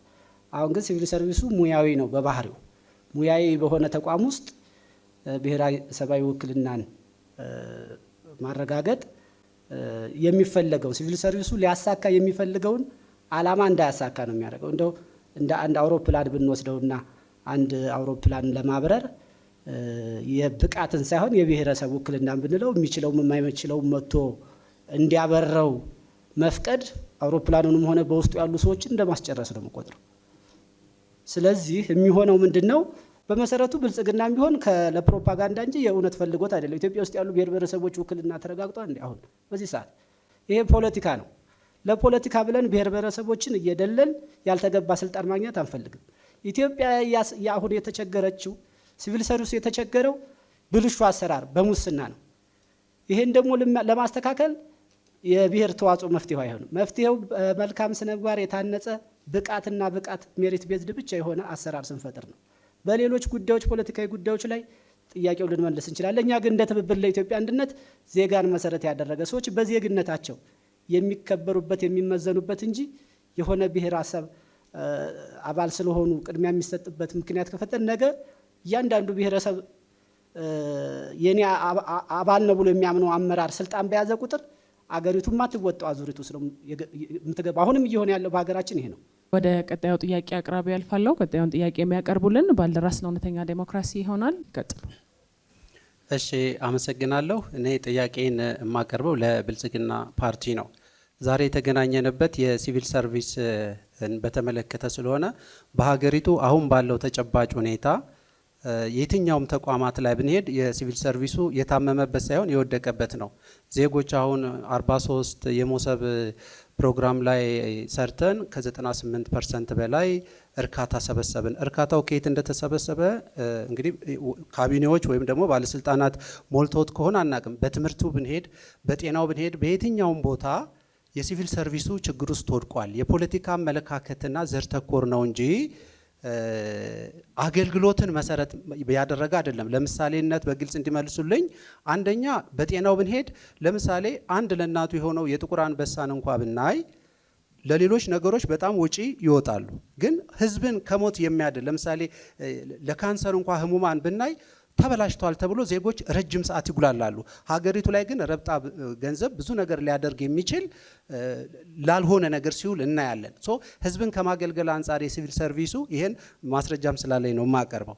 ስለዚህ የለም ዜጎች ቢታዩ አሁን በጨረር የሚታከም ሰው ጥቁር አንበሳ ቢሄድ ለረጅም ቀናት ወራት ይቀጠራል። ሀገሪቱ ግን በዲጂታል ነች ምናምን ይባላል። ብልጽግና የህዝብን ችግር ለመስማት እውነት ነው ታሟል ብሎ ለመስማት እና የህዝብን ጆሮ አዳምጦ ወደ ተግባር ለመግባት አሁን ቢመረጥ ምን ያህል ቁርጠኛ ነው የሚል አንድ አለ። ሁለተኛው መምህራንንና የመሳሰሉትን ብናይ በቤት ብዙ ነገር አድርገዋል፣ እስካሁን እየተጠቀሙ አይደለም። አሁን በቅርቡ ተሰጥቷቸዋል ተብለው ቦታም ሲለካ ሲረከቡ አይተናል። በአሁኑ ብልጽግና ባለው ቁርጠኝነት እስከ መቼ ሰርቶ ሊያስረክብላቸው ይችላል? እኛ ጥያቄ ስላለብን ነው። ሁለተኛስ በኮንዶሚኒየም ቤት እየቆጠቡ ያሉትን ለመክፈል የዜጎችን የቤት የማግኘት በተለይ መምህራኑ በትልቅ እየተጎዳ ስለሆነ ይህን ለመፈጸም ምን ያህል ቁርጠኛ ነው? ይህን ቢመልሱልኝ። በጣም አመሰግናለሁ። ጥሩ ጥያቄዎች ናቸው የተነሱት። ለማንኛውም እዚሁ ፋክት ቼከሮች ስላሉ ከአገልግሎት አሰጣጥ ጋር ተያይዞ በመንግስት ተቋማት ውስጥ የሚሰጡ የመሶብ አገልግሎቶች ላይ ተገልጋዮቻችን ባገኙት አገልግሎት የገለጹት የእርካታ መጠን ነው። በየቀኑ አገልግሎት ፈልጎ የመጣ ሰው ባገኘው አገልግሎት በፍጥነትም በጥራትም ፕላስ ደግሞ በኮስትም ከክፍያ ስርዓት ጋር ተያይዞ ያሉ ጉዳዮችን በሚገባ ቼክ እየተደረገ እርካታቸውን እየገለጹ የሚሄዱበት ሁኔታ አለ። ነገር ግን መደበኛ የሆኑ የአገልግሎት አሰጣጥ ጋር ተያይዞ ከ65 በመቶ በላይ የአገልግሎት እርካታ ህዝባችን ውስጥ አለ ማለት ነው። ስለዚህ ባለስልጣኖቹ ተሰብስበው ሳይሆን ተገልጋዮቻችን ተሰብስበው የሰጡን ነው። እንደዚህ አይነት ነገሮችን አምኖ ለመቀበል ትንሽ ይዳግታቸዋል እና አንዳንዴ እውነታን ደግሞ አምኖ መቀበልም የስልጡን የፖለቲካ ባህል ስለሆነ እሱንም ብታዩበት ጥሩ ነው ብዬ አስባለሁ። ከቤት አቅርቦት ጋር ተያይዘው ያሉ ጉዳዮችን በተመለከተ እንግዲህ መንግስት ፓርቲያችን በሶስት አማራጮች ለዜጎቻችን የቤት አቅርቦት ስራ እየሰራ ነው። አንደኛው በማህበር ተደራጅተው መስራት፣ ቅድም እርሳቸው እንደሚያነሱት የመምህራን ማህበራት አሉ። የመምህራን ማህበራት ከመንግስት የሚጠበቀውን ነገር መንግስት እያደረገ ነው። ከነሱ የሚጠበቀውን ግን በነሱ በራሳቸው ፕሮግራም የሚያስኬዱበት ሁኔታ ነው ያለው። የመምህራን በማህበር ተደራጅተው መንግስት ቦታ ሰጥቷቸዋል፣ እውነት ነው። ከዛ በኋላ ደግሞ ከባንክ ጋር አገናኝተው ደግሞ የብድር ስርዓት አመቻችቶላቸዋል። ቀሪውን የኮንስትራክሽኑን ምኑን ደግሞ የራሳቸው ስለሆነ እነሱን መጠየቁና መቼ ታጠናቅቃላችሁ የሚለውን ከነሱ መልስ ቢያገኙ፣ በእኛ በኩል ግን ያለውን የመሰረተ ልማት የቦታ አቅርቦትና የፋይናንስ አቅርቦቶችን ጨርሰናል ማለት ነው። የጥቁር አንበሳ አገልግሎት ሜቢ የሆስፒታሎቻችንን ያዩ አልመሰለኝም። ሆስፒታሎቻችን በፊት ከነበረው አሁን የመታከሚያ ብቻ ሳይሆን የመዝናኛ ቦታዎችም ጭምር በሚመስል ደረጃ እየሰራ ነው። ብቻም አይደለም የውስጥ ቁሳቁሶችን በተሟላ መንገድ ሜቢ እሳቸው ለሕክምና በሄዱ ሰዓት የጨረር ማሽን እንግዲህ ማሽኖች አገልግሎት ጊዜ ሊኖራቸው ይችላል። ነገር ግን ጥቁር አንበሳ ላይ አሁን ቢኬድ አገልግሎት ማግኘት አይቻልም። ባይዘው የጨረር ሕክምናም ሆነ የካንሰር ሕክምና በፊት አዲስ አበባ ውስጥ ብቻ ሲሰጥ የነበረው ሌሎች የክልል ሆስፒታሎች ሪፈራል ሆስፒታሎች ላይም ጭምር አገልግሎት ጀምረናል ማለት ነው። ስለዚህ በዛ መልኩ ማየት እንጂ አንድ ኢንሲደንትን ነጥሎ አውጥቶ እንደዚህ ነገሮች የሉም። ሌሎች ከተማ ውስጥ ለህዝብ ጥቅም የሚሰራ ልማት ሁሉ የህዝብ ነው። ባይዘው መሳሳት የሌለባቸው ማለት ነው። ሌሎች ልማቶችም እኮ ባይዘው እሳቸው እንደሚጠይቁት ሁሉ ሌላው የህብረተሰብ ክፍል ደግሞ ስለ መንገድ ይጠይቃል፣ ስለ መሰረተ ልማት ይጠይቃል። ስለዚህ ብልጽግና ፓርቲ የሁሉንም የህብረተሰብ ክፍሎች ጥያቄዎችን ደረጃ በደረጃ እየፈታ ያለበት ሁኔታ አለና ለሌሎች ጉዳዮች ስታወጡ ይታያል። አዎ የጤናም ስርዓቱ በጤና የበጀት ስርዓት ውስጥ ይሄዳል። ፕራዮሪቲ እየተሰጣቸው ያሉ ስራዎችን ፕራዮሪቲ ሰጥተን እንሰራለን። የመንገድና የመሰረተ ልማት ጥያቄዎችም ደግሞ እንደዚሁ ህዝቡ ይጠይቃል። ፕራዮሪቲ የምንሰጣቸውን ፕራዮሪቲ እየሰጠን እንሄዳለን ማለት ነው። ትላንት የተከማመሩ የቤት ስራዎች ዛሬ ብዙ ማነቆችን ይዘው መጥተዋል። እነዚህ ማነቆች ነው ብልጽግና በሚታይና በሚጨበጥ መልኩ እየፈታ ያለው። ሌላኛው ከብሔር ተዋጽኦ ጋር የኢትዮጵያ ብሔር ብሔረሰቦች እውቀት የላቸውም ነው። ለማን ነው እውቀት ያለው? ለጥቂቶቹ ብቻ ነው? ኢትዮጵያ ውስጥ 80 ምናምን ብሔር ብቻ አለ። እውቀት ክህሎት በተሟላ በተሻለ መንገድ መስራት የሚችሉ ሜቢ እነሱ አሳንሰው ወይም ደግሞ ከቋንቋ ከምን ጋር ተያይዞ ያለውን ቻሌንጅ መረዳት ያቃታቸው የኢትዮጵያ ብሔር ብሔረሰቦች በአሁን ሰዓት የተማረ የሰው ኃይል በሚገባ በበቂ መጠን አላቸው። ኢንጂነሩ አለ፣ ዶክተሩ አለ፣ ፕሮፌሰሩ አለ ማለት። ስለዚህ እድሉን ደግሞ ቀደም ብለው የያዙ አካላት ባላንስ የሆነ ስራ መሰራት አለበት ብሎ ነው የሚያምነውና ስለዚህ በዛ ማቀፍ ውስጥ ማየት ይችላል። አልቋል። ቀጣዩን ጥያቄ የሚያቀርበው ፖለቲካ ፓርቲ ብልጽግና ፓርቲ ነው። ይቀጥሉ። እሺ፣ አመሰግናለሁ።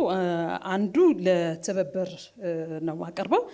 የኢትዮጵያ ሲቪል ሰርቪስ መሰረታዊ ችግርን ማንሳት እንጂ መሰረታዊ መፍትሄውን አላስቀመጡም። ምንድነው መፍትሄዎቹ?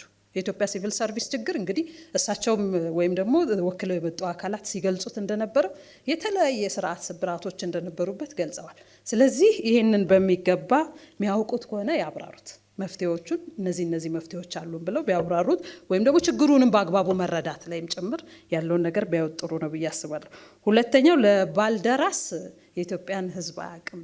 ታውቁታላችሁ? የኢትዮጵያ ብሔር ብሔረሰቦችን ታውቃላችሁ ወይ? ፕላስ ለአገልግሎት የሚመጣውን ሰው ደግሞ ቅድም ከራሳቸው አንደበት የሰማ ነው በትርጉም አገልግሎት እንሰጣለን። ስንት ተርጓሚ ልትቀጥሩ ነው? ሶማሌ ሲመጣ የሶማሌኛ ተርጓሚ፣ አፋር ሲመጣ የአፋር ተርጓሚ፣ ኛንጋቶም ሲመጣ ኮንሶ ሲመጣ 76 በላይ ብሔር ብሔረሰቦች ያሉባት ሀገር ናት።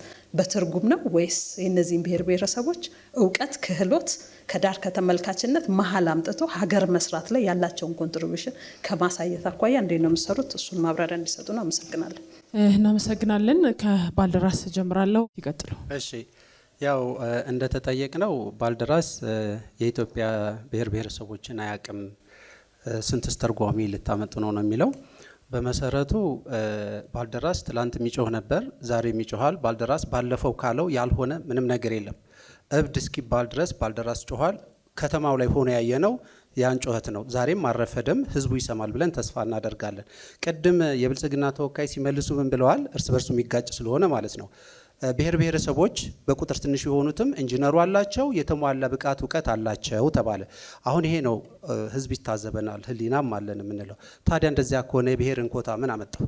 ብቃት አላቸው ተወዳድረው ይገባሉ ካልን ሲቪል ሰርቪሱ የሚፈልገውን ሪኳየርመንት አውጥቶ በዚያ እኩል ማወዳደር እንጂ የብሔርን ውክልና ለፖለቲካ የሚጠቀምበት አሰራር ነው ይሄ። ስለዚህ አሁን እናውቃለን። ትልቁ ስራ ምንድነው? እታች ወርዶ ተቋማትን መገንባት፣ ያንን ብሔር ብሔረሰብ ማንቃት ነው ትልቁ ስራ። ባልደራስ የሚሰራው እሱ ላይ ነው። ዜጎች እኩል ብቃት፣ ተመጣጣኝ እውቀት እንዲኖራቸው ይሰራል እንጂ በሲቪል ሰርቪሱን በኮታ እየሞላ አገልግሎት ህዝቦች እንዲያገኙ አያደርግም ነው። ስለዚህ እርስዎ እንዳሉት እኛም እናምናለን። ምቹ ሁኔታ ቢደረግላቸው አካል ጉዳተኛውም በቁጥር ትንሽ የሆነው መሀል ሀገር ያለውም ገጠር ያለውም እኩል ነው ኢትዮጵያዊ ብለን እናምናለን። ስለዚህ ያንን ተቋማዊ አሰራር ለዚያ ብቃት የሚያበቃውን አሰራርና መዋቅር ኢንፍራስትራክቸር ማሟላት ነው የባልደራስ እሳቤ። ያም በማድረግ እኩል የሆነ በዘር በተለያዩ ፖለቲካ አመለካከቶች ያልታጠረ የሲቪል ሰርቪስ አቀጣጠርና የስራ መመሪያ በማውጣት ዜጎች በየትኛውም ሀገር ዞረው እንዲሰሩ የሚያደርግ ስርዓት እናሰፍናለን ነው። ቋንቋ ታመጣላችሁ ወይ ለስንቱ ትርጉም ትሰጣላችሁ የተባላለ አሁንም ቢሆን እኮ ዜጎች በማይችሉት ከሆነ ግለሰብ መጥቶ ያናግራቸዋል። ኢትዮጵያውያን ከፖለቲከኞቹ በላይ ይዋደዳሉ። ኢትዮጵያውያን እንደውም እኔ ከፖለቲከኞቹ በላይ ኢትዮጵያን የሚጠቅሟል። አልቋል። ቀጣዩን ጥያቄ የሚመልሱልን ትብብር ለኢትዮጵያ አንድነት ናቸው። ይቀጥሉ። አመሰግናለሁ። ብልጽግና ያው ጥሩ ጥያቄ አንስቷል። ጥያቄውን ለመመለስ ግን ቅድሚያ ወንበሩን ሰጥተውን እዛ ላይ ሆነ ብንመለስ የበለጠ ውጤታማ እንሆን ነበር። እንዲሁ ከተነሳ አይቀር ግን የሲቪል ሰርቪሱን ስብራት መጠገን ቀላል ነው በጣም። የመጀመሪያው ከፖለቲካ ታማኝነትና ጥገኝነት ማራቅ ነው፣ ነፃ ማድረግ ነው። ይቻላል። ያለ ሲቪል ሰርቪሱ መኖር እንደሚቻል እኛ እናሳያለን። ሁለተኛ ተጠያቂነት ነው። ተጠያቂነት ቢሰፍን የአገልግሎት አሰጣጡ የተሳለጠ ይሆናል። የህዝቦች ሮሮ እንግልት ይቀንሳል። ሌሎች መዋቅራዊ እና ስርዓታዊ የለውጥ መሳሪያዎችን ተግባራዊ ማድረግ ይቻላል። ይህ ግን ሊሆን የሚችለው የመጀመሪያውና ዋናው መንግስት ገዢው ፓርቲ ለቀቅ ማድረግ አለበት ይህንን ዘርፍ። ይሄ ዘርፍ ፖለቲሳይዝድ መሆን የለበትም፣ አብሮ ሊሆን አይችልም። ስለዚህ ለቀቅ አድርጎ በህጋዊ ስርዓት ተጠያቂነት ያለው ግልጽነት ያለው ስርዓት አስፍነህ በራሱ ሂደት በመርህ በሳይንስ እንዲሄድ ማድረግ ነው እንጂ የስልጣን ማራዘሚያና የራስን ጥቅም ማግኛ አድርገን መጠቀም ፈልገን እንደገና ደግሞ ለውጥ ፈልገን አይሆንም። አሁንም ይሄ ችግር የማይፈታበት ምክንያት በዚህ ምክንያት ነው እንጂ የተለያዩ የለውጥ መሳሪያዎችን ብልጽግና ተግባራዊ ሳያደርግ ቀርቶ አይደለም። ትልቁ ያልታየውና ወስኖ ተግባራዊ ማድረግ ያቃተው ግን ዋናው ነገር ከፖለቲካ ማራቅ አለመቻሉ ነው። እናመሰግናለን። አሁን ጥያቄው የማቅረቢያ ሰዓትም የእናንተ ስለሆነ መቀጠል ይችላሉ። እሺ፣ አንደኛውን ጥያቄ እኔ ያቀርባለሁ፣ አንደኛውን ጓደኛዬ ያቀርባል። እኔ የማቀርበው ጥያቄ ለብልጽግና ነው። ብልጽግና አሁን በገለጻው ወቅት ስለ መሶብ አንስቷል። ፐርሰንቱን ግልጽ ያድርገው። መጀመሪያ ምን ያህል ሰው ከ120 ሚሊዮን በላይ ህዝብ ባለበት ሰው 98 እነማን ጋር ነው የሚለውን እሱን ግልጽ ማድረግ ያስፈልጋል። ለመወያያ አይመችም። ይሄ መሶብ አገልግሎት ፐብሊክ ሰርቪስ ነው ወይ? ፐብሊክ ሰርቪስ ከሆነ ለሁሉም ፐብሊክ ሰርቪስ እኩል ጥቅምና ምቹ ሁኔታ ደሞዝ መኖር ነበረበት። የመሶብ አገልግሎት ግን የራሳቸው ጫማ፣ የራሳቸው ልብስ፣ የማጠቢያ እንደዚህ ይዘጋጃላቸዋል። ስለዚህ ሌላው የፐብሊክ ሰርቪስ ጋር የተለየ ነው። ይሄ ለምን ሆነ? ለሌሎቻችንስ ከመሶብ አገልግሎት ውጭ ለምንሰራውስ ለምን አልሆነም የሚል ነው የኔ ጥያቄ። ሁለተኛው ጥያቄ በቅርቡ የፌዴራል የሲቪል ሰርቪስ አዋጅ አውጥቷል ብልጽግናና አሁን ደግሞ ምርጫ ነው። በዚህ አዋጅ ላይ ዲሲፕሊን የተሰናበተ ሰራተኛ የይግባኝ መብት የትኛውን ፍርድ ቤት ሄዶ ይግባኝ የማለት መብት የለውምና ይሄ ምናልባት ህገ መንግስታዊ ፍትህ ማግኘት መብት ጋር አይጋጭም ወይ? ከራሱ ከህገ መንግስቱ ጋር ሳይጋጭም ወይ? የዚህ ወደ ፍርድ ቤት በይግባኝ ሄዶ ፍትህ ማግኘትን መብት የሚጋጭ አይደለም ወይ የሚለው ላይ ምላሽ እንድትሰጡበት ነው። ሁለቱም ጥያቄ ለብልጽግና ፓርቲ ስለሆነ መቀጠል ይችላል። አመሰግናለሁ። በጣም ጥሩ ጥያቄዎች ናቸው የተነሱት። የመጀመሪያው ፋክት ቼከሮች አሁንም ቼክ እንዲያደርጉ እኛም የምንጋብዘው የመሶብ አገልግሎትን በሚመለከት ነው። አንዳንዴ በደንብ ማድመጥ ነው። እያለን ያለነው መሶብ እስካሁን የተጀመረው በ43 ማዕከላት ነው። በዚህ ዓመት መጨረሻ ድረስ 250 እናደርሳለን። በሚቀጥሉት 2 ዓመት ጊዜ ውስጥ በሀገሪቱ ሁሉም አካባቢዎች መሶብን እናደርሳለን ያልነው ግልጽ ነው። ይሄ ተኬዶ መታየት የሚችል ነው። እርካታን የሚመዝነው ደግሞ የኤአይ ሲስተም ነው። ባንክ ቤት ሄደህ ወረፋ ለመያዝ ቲክ የምታደርግና የሚሰጥህ አይነት ሲስተም ነው። ይሄ ግልጽ ነው። ወይም ደግሞ መረጃው ከሌለን ሄዶ ቼክ ማድረግ ይቻላል። 98.6 በመቶ ያልነው በመሶብ በ43ቱ ተቋማት ብቻ ነው። ኢትዮጵያ ግን ትልቅ ሀገር ነው ያላት። ይህንን ማዳረስ ይኖርብናል የሚል ጽኑ እምነት አለን። መሶብ ውስጥ የሚገቡ ሰዎች የተለየ ደሞዝ፣ የተለየ ጥቅማ ጥቅም፣ አዎ የተለየ ደሞዝ፣ የተለየ ጥቅማ ጥቅም ነው ያላቸው። ልክ ነው። አሁን ቅድም ለፐብሊክ ሰርቫንቱ ደሞዝ ያንሰዋል ምን ይጨመር ስንል ነበር አይደል? ለምን ነው ፓራዶክስ የሚሆን ነገር የምናቀርበው? በሚቀጥሉት ጊዜያቶች የመንግስት ተቋማት የቢሮክራሲ ስራቸውን በቢሮአቸው ይሰራሉ። ከህዝብ ጋር የሚገናኝ አገልግሎታቸውን ግን ነጥለው መሶብ ማዕከል ላይ ያመጣሉ። ስራው የተሳሰረ ነው፣ በቴክኖሎጂ ነው። ለሌብነት አይመችም፣ ግልጽ አሰራር ነው፣ በቴክኖሎጂ ነው። እዛ ለሚሰሩ ሰዎች የተለየ ደሞዝ፣ ጥቅማ ጥቅም ይኖራል። ይሄ ደግሞ በህግ ነው የተወሰነው፣ እኛ አይደለም የሚወሰነው። እሳቸው ፐብሊክ ሰርቫንት ከሆኑ ጎበዝ ከሆኑ መሶብ ውስጥ የሚገቡ ተፈትነው ነው የሚገቡት። ጎበዝ ከሆኑ ይገባሉ። ግን አሁን ለምሳሌ መሶብ ውስጥ የገቡ 2-3 የተፈትነው ብዙ ይወደቁ አሉ። የሚወድቅ ሰው የግድ ወደ መሶብ አናስገባም፣ ሲስተሙ እየተቀየረ ስለሆነ። ብቃት ያላቸው ስነ ምግባር ያላቸው ዘመኑን የዋጁ ወጣት ሰዎች ከፐብሊክ ሰርቫንት ውስጥ እየተፈተኑ ይገባሉ። በሜሪት ነው። ይሄ በደንብ መታወቅ ይኖርበታል ማለት ነው። ሁለተኛው የሲቪል ሰርቪስ አዋጅን በሚመለከት ትክክል ነው። ምንም ከህግ ጋር አይጋጭም። ሲጀመር ብልጽግና አይደለም ይሄን ያጸደቀው፣ የተወካዮች ምክር ቤት ነው። ከህግ አንጻርም ይሄንን ማየት ያስፈልጋል። በዲስፕሊን የተሰናበተ ሰው ነው። በአንድ በኩል ቅጣት አትቀጡም ይባላል። ቅጣት የሚባል ሽታ የለውም ብለው ነበር አሁን ፐብሊክ ሰርቫንት ውስጥ። በሌላ በኩል ደግሞ ሌብነት፣ ህዝብን እንግልት የሚያማር ነው የሚለው አዋጁ። ህዝብን ለእንግልት የሚዳርግ በሌብነት ወንጀል የሚሰማሩ ሰዎች ከፐብሊክ ሰርቫንቱ ይሰናበታሉ። ይሄ በጣም ጥቂት ነው። አብዛኛው ፐብሊክ ሰርቫንት ምስጉን ነው። ችግሩ የአሰራር የመዋቅር ነው። ይሄንን እናሻሽላለን። ይሄንን ስናሻሽል አብዛኛው ፐብሊክ ሰርቫንት ጥቅማ ጥቅሙ ተከብሮ አቅሙ እየተገነባ በዲሲፕሊን የኢትዮጵያን ህዝብ ያገለግላል። ውስን ችግር ያለባቸው ግን ካሉ በህግ በተወካዮች ምክር ቤት በጸደቀው መሰረት ቅጣት ይቀጣሉ ማለት ነው። ምንድነው መፍትሄው? ከህግም ጋር የሚጋጭ ነገር የለውም። የዲስፕሊን ከፍተኛ ጥሰት የፈጸሙና ህዝብን የሚያንገላቱ ተብሎ የቀረበ ስለሆነ በዛ መንገድ ማየት ጥሩ ነው። በአጠቃላይ ፐብሊክ ሰርቫንታችንን በኮታ አይደለም እኛ እንገነባለን እያልን ያለ ነው። ሜሪትን መሰረት አድርጎ ከዛ ደግሞ ዳይቨርሲቲዎችን ከግምት እናስገባለን ነው እያልን ያለ ነው። ይሄ ደግሞ የኢትዮጵያ መልክ ነው። ማን ነው ለሆኑ ብሔረሰቦች ለሆኑ አካላት ብቃትን አጎናጽፎ ኢትዮጵያ ውስጥ የሆነ ብሔረሰብ ደግሞ ብቃት የለውም ብለው አሁን የምንሰማቸው እንደነ ትብብርና እንደነ ባልደራስ የአጼዎቹ አይነት የድሮ ሲስተም እዚህ ጋር እውነት ሊሆን አይችልም። ኢትዮጵያ ውስጥ ሁሉም ብሔረሰብ ተምሯል። የእውቀት ንጽጽር ፐርሰናል ነው እንጂ በብሔር አይደለም። ከሆነ ብሔር የሚወጡ ሰዎች እውቀት ያላቸው ሌላ እውቀት የሌለው ሊሆን አይችልም። ግን ደግሞ እነሱም ቢሆኑ አንድ መለኪያ ነው እንጂ ወደ ፐብሊክ ሰርቫንቱ የሚገቡ ሰዎች በሜሪት ነው የሚገቡት። ደጋግመን በሜሪት ነው የሚገቡት። እናመሰግናለን። አሁን ወደ መጨረሻው ምዕራፋችን ደርሰናል። የመጨረሻው ምዕራፋችን የሚሆነው እዚህ የተገኛችሁ ፖለቲካ ፓርቲዎች የመዝጊያ ንግግራችሁን የምታቀርቡበት ይሆናል። ስለዚህ የመጀመሪያው ፓርቲ የሚሆነው ሰላም ለኢትዮጵያ ጥምረት ነው። መቀጠል ይችላሉ። እሺ። ውድ የፕሮግራማችን ተሳታፊዎች በየቤታችሁ ናችሁ። በተለያየ የሚዲያ አማራጮች የምትከታተሉን ዜጎች፣ መላው የኢትዮጵያ ብሔር ብሔረሰቦችና ሕዝቦች፣ ክቡራንና ክቡራት፣ የሀገራችን ሲቪል ሰርቪስ ጋር ያለው ውስብስብ ችግሩ በውል ለሚረዱ ወገኖች የአስተዳደር ጉዳይ ብቻ አይደለም። ይልቁንም ችግሩ እስከ ሰንኮፍ መንቀል የሚችል ሀገረ መንግስታዊ ጉዳይ ነው። የአሁኑ መንግስታችንም ስለ ሪፎርሞችና የዝመና ትርክቶች አዘውትሮ ሲናገር እንሰማለን። ግን ሲቪል ሰርቪሱ አንኳር ችግሮችን ከመፍታት ይልቅ ከድጥ ወደ ማጡ ይቀጥላል። ችግሩ የሚፈታው ተቋሙን ሆነ ዛሬ የቀደምት መንግስታትም ሆነ የዛሬው መንግስታት ሊደርሱበት ያልቻሉት የግልጽነትና ተጠያቂነትን ጉዳይ ማስፈን ሲቻል ብቻ ነው። ውድ ኢትዮጵያውያን፣ በመዋቅሮች ውስጥ ሚናዎች ሲደበላለቁ የተጠያቂነት አሰራር ይከስማል። ተቋማት በኃላፊነትና ስልጣን ዙሪያ ሲሻከቱ ብቃታቸውና አገልግሎታቸው ይላሽቃል።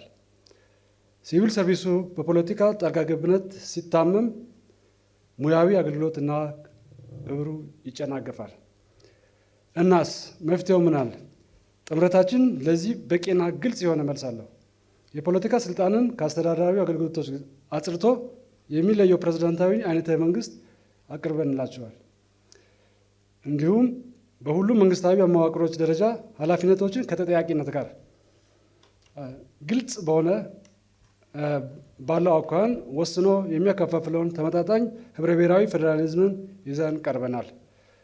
አያይዘንም በስነ ምግባር የታነጸ በብቃት ላይ የተመሰረተ ሙያዊ ብቃቱና ክህሎቱ እያደገ የሚቀጥል ፖለቲካዊ ወገንነትን የጸዳ እና ሙሉ ተጠያቂነትን የተላበሰ ሲቪል ሰርቪስን የማቋቋም ሀሳቡም ብቃቱም የተግባር እቅድም እንሆ ብለናል።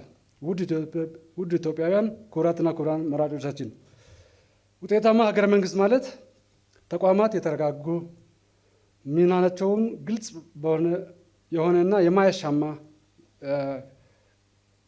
የመንግስት ሰራተኞች ለአገልግሎታቸው በቂ ደመወዝና ጥቅማ ጥቅም እያገኙ በርካታና ሙሉ በተጠያቂነት ህዝብን የሚያገለግሉበት መንግስት ማለት ነው።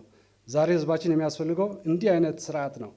ለዚህ ነው የእኛ ሀሳብ አስፈላጊ ብቻም ሳይሆን አንገብጋቢ ነው የምንለው።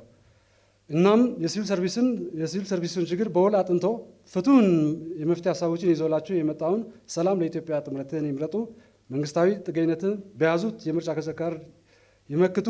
የምርጫ ምልክታችን ቡና ነው። ቡናን ይምረጡ። እናመሰግናለን። ቀጣዩ ተናጋሪ ባልደራስ ለእውነተኛ ዴሞክራሲ ነው። ይቀጥሉ። እሺ፣ ውድ ኢትዮጵያውያን፣ የአንድ ሀገር የዲሞክራሲ ግንባታና የልማት ጉዞ ስኬት የሚወሰነው በገለልተኛ በብቃት ላይ በተመሰረተና ዜጎችን በእኩልነት በሚያገለግል የሲቪል ሰርቪስ ተቋም ላይ ነው። ሆኖም በአሁኑ ወቅት የኢትዮጵያ የሲቪል ሰርቪስ ተቋም ከሙያዊ ነጻነት ይልቅ ለገዢው ፓርቲ ታማኝነትን የሚያስቀድም በብቃት ወይም ሜሪት ላይ ሳይሆን በፖለቲካ ዝምድና የተተበተበ ሆኗል። ባልደራስ ይህን የተዛባ አሰራር በመቀየር የሲቪል ሰርቪስ ለዜጎች እንጂ ለፓርቲ አይደለም በሚል መርህ አጥብቆ ይሰራል። የብልጽግናን ፓርቲ የሲቪል ሰርቪስ ዋነኛ ችግሮችን ስናይ የታማኝነት ፖለቲካ ወይም ፖለቲካል ክሊያንቲዝም፣ የብልጽግና ፓርቲ በሲቪል ሰርቪሱ ውስጥ የብቃት መለኪያን ከመጠቀም ይልቅ ለፓርቲዎች ታማኝ የሆኑ ካድሬዎችን በቁልፍ የስራ መደቦች ላይ መመደብን እንደ ስትራቴጂ ይከተላል። ይህ አሰራር በሙያው የበቁ ዜጎች ከመድረኩ እንዲገለሉና ተቋማት የህዝብ ሳይሆን የፖለቲካ ማስፈጸሚያ እንዲሆኑ አድርጎታል። የብቃት ወይም ሜሪቶሪ መሸርሸር፣ የቅጥር የደረጃ እድገትና የጥቅማ ጥቅም አሰጣጥ ግልጽ ካልሆኑ መስፈርቶች ጋር የተያያዘ ነው። ትምህርትና ልምድ ያላቸው ዜጎች በጀማሪ ካድሬዎች የሚታዘዙበት ስርዓት በመስፈኑ የመንግስት ሰራተኛው የመስራት ተነሳሽነቱ ወርደዋል። የተቋማዊ ነጻነት እጥረት፣ የሲቪል ሰርቪሱ ተቋማት ከፖለቲካ ጣልቃ ገብነት ነጻ ባለመሆናቸው ህግን ከማስከበር ይልቅ የባለስልጣናትን ፍላጎት ለማርካት ይሰራሉ። ይህም የአስተዳደር በደልን አስከትሏል። አካታችነትን ወይስ የዘር ኮታ? የይስሙላ አካታችነት መከተል። ብልጽግና አካታችነትን የሚተረጉመው በዘር ስብጥር ወይም ኢትኒክ ኮታ እንጂ በዜግነት ብቃት አይደለም። ይህም በተለይ በአዲስ አበባና መሰል ከተሞች የሚኖሩ በማንነታቸው ሳይሆን በኢትዮጵያዊነታቸው የሚያምኑና በብቃታቸው ሊያገለግሉ የሚችሉ በሚሊዮን የሚቆጠሩ ዜጎችን ከስርዓቱ አግልሏል። የዜግነት መገለል። በአሁኑ ስርዓት አንድ ዜጋ በሙያው ሀገሩን ለማገልገል መጀመሪያ የብሔር ማንነቱ እንዲገለጽ ወይም የገዢው ፓርቲ ደጋፊነቱን እንዲያረጋግጥ ይደረጋል። ይህ ከፍትሐዊነት ያፈነገጠና ዜጎችን በሁለተኛ ደረጃ የሚያሰልፍ አሰራር ነው።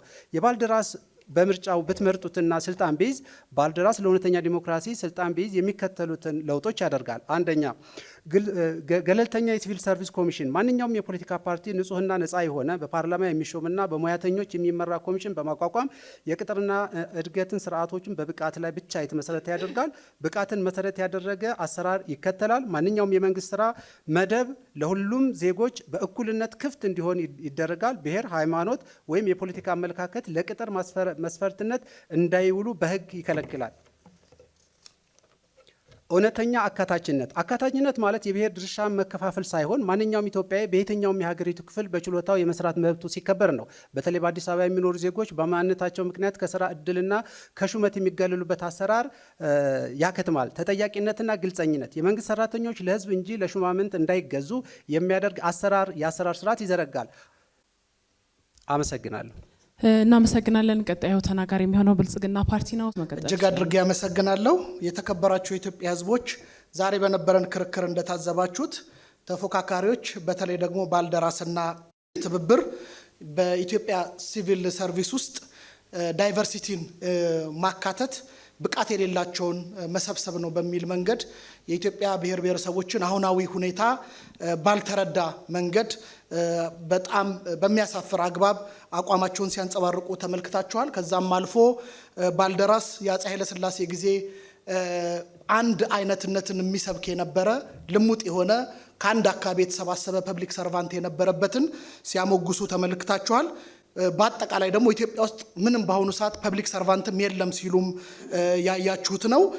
በእኛ እምነት በጣም በርካታ ስራዎች እየተሰሩ ነው። ፐብሊክ ሰርቫንቱ ኢትዮጵያ ውስጥ ለመጣ ውጤትም ደግሞ የስርዓት ደግሞ የበለጠ ከተስተካከለ ደግሞ የበለጠ የምንፈልጋትን ኢትዮጵያ ለመገንባት ትልቅ አስተዋጽኦ ያደርጋል ብለን እናምናለን። የተከበራችሁ ውድ ኢትዮጵያውያን በዛሬው ሰፊው የክርክር ምዕራፍ እንደታዘባችሁትና ቀድሞም እንደምትረዱት እንደ ብልጽግና ሲቪል ሰርቪሱ በሀገረ መንግስት ግንባታ ውስጥ የማይተካ ሚና እንዳለው በጽኑ እንገነዘባለን። በዚህም የሲቪል ሰርቪሱን አቅምና ዝማን የሚያጎለብት አገልግሎት አሰጣጡን የሚያሻሽል አያሌ ተግባራትን ፈጽሟል።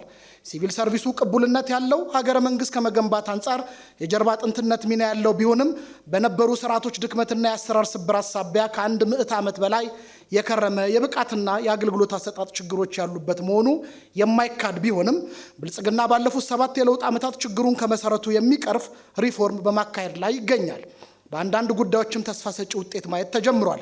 በሚቀጥሉት 5 ዓመታት ብልጽግና ሲመረጥ እነዚህን ጅምር ስራዎች ወደ ተሟላ ውጤት ለመቀየር ልዩ ርብርብ የሚያደርግ ሲሆን የሚከተሉት 4 ዘንጎች የትኩረት መስኮቻችን ይሆናሉ።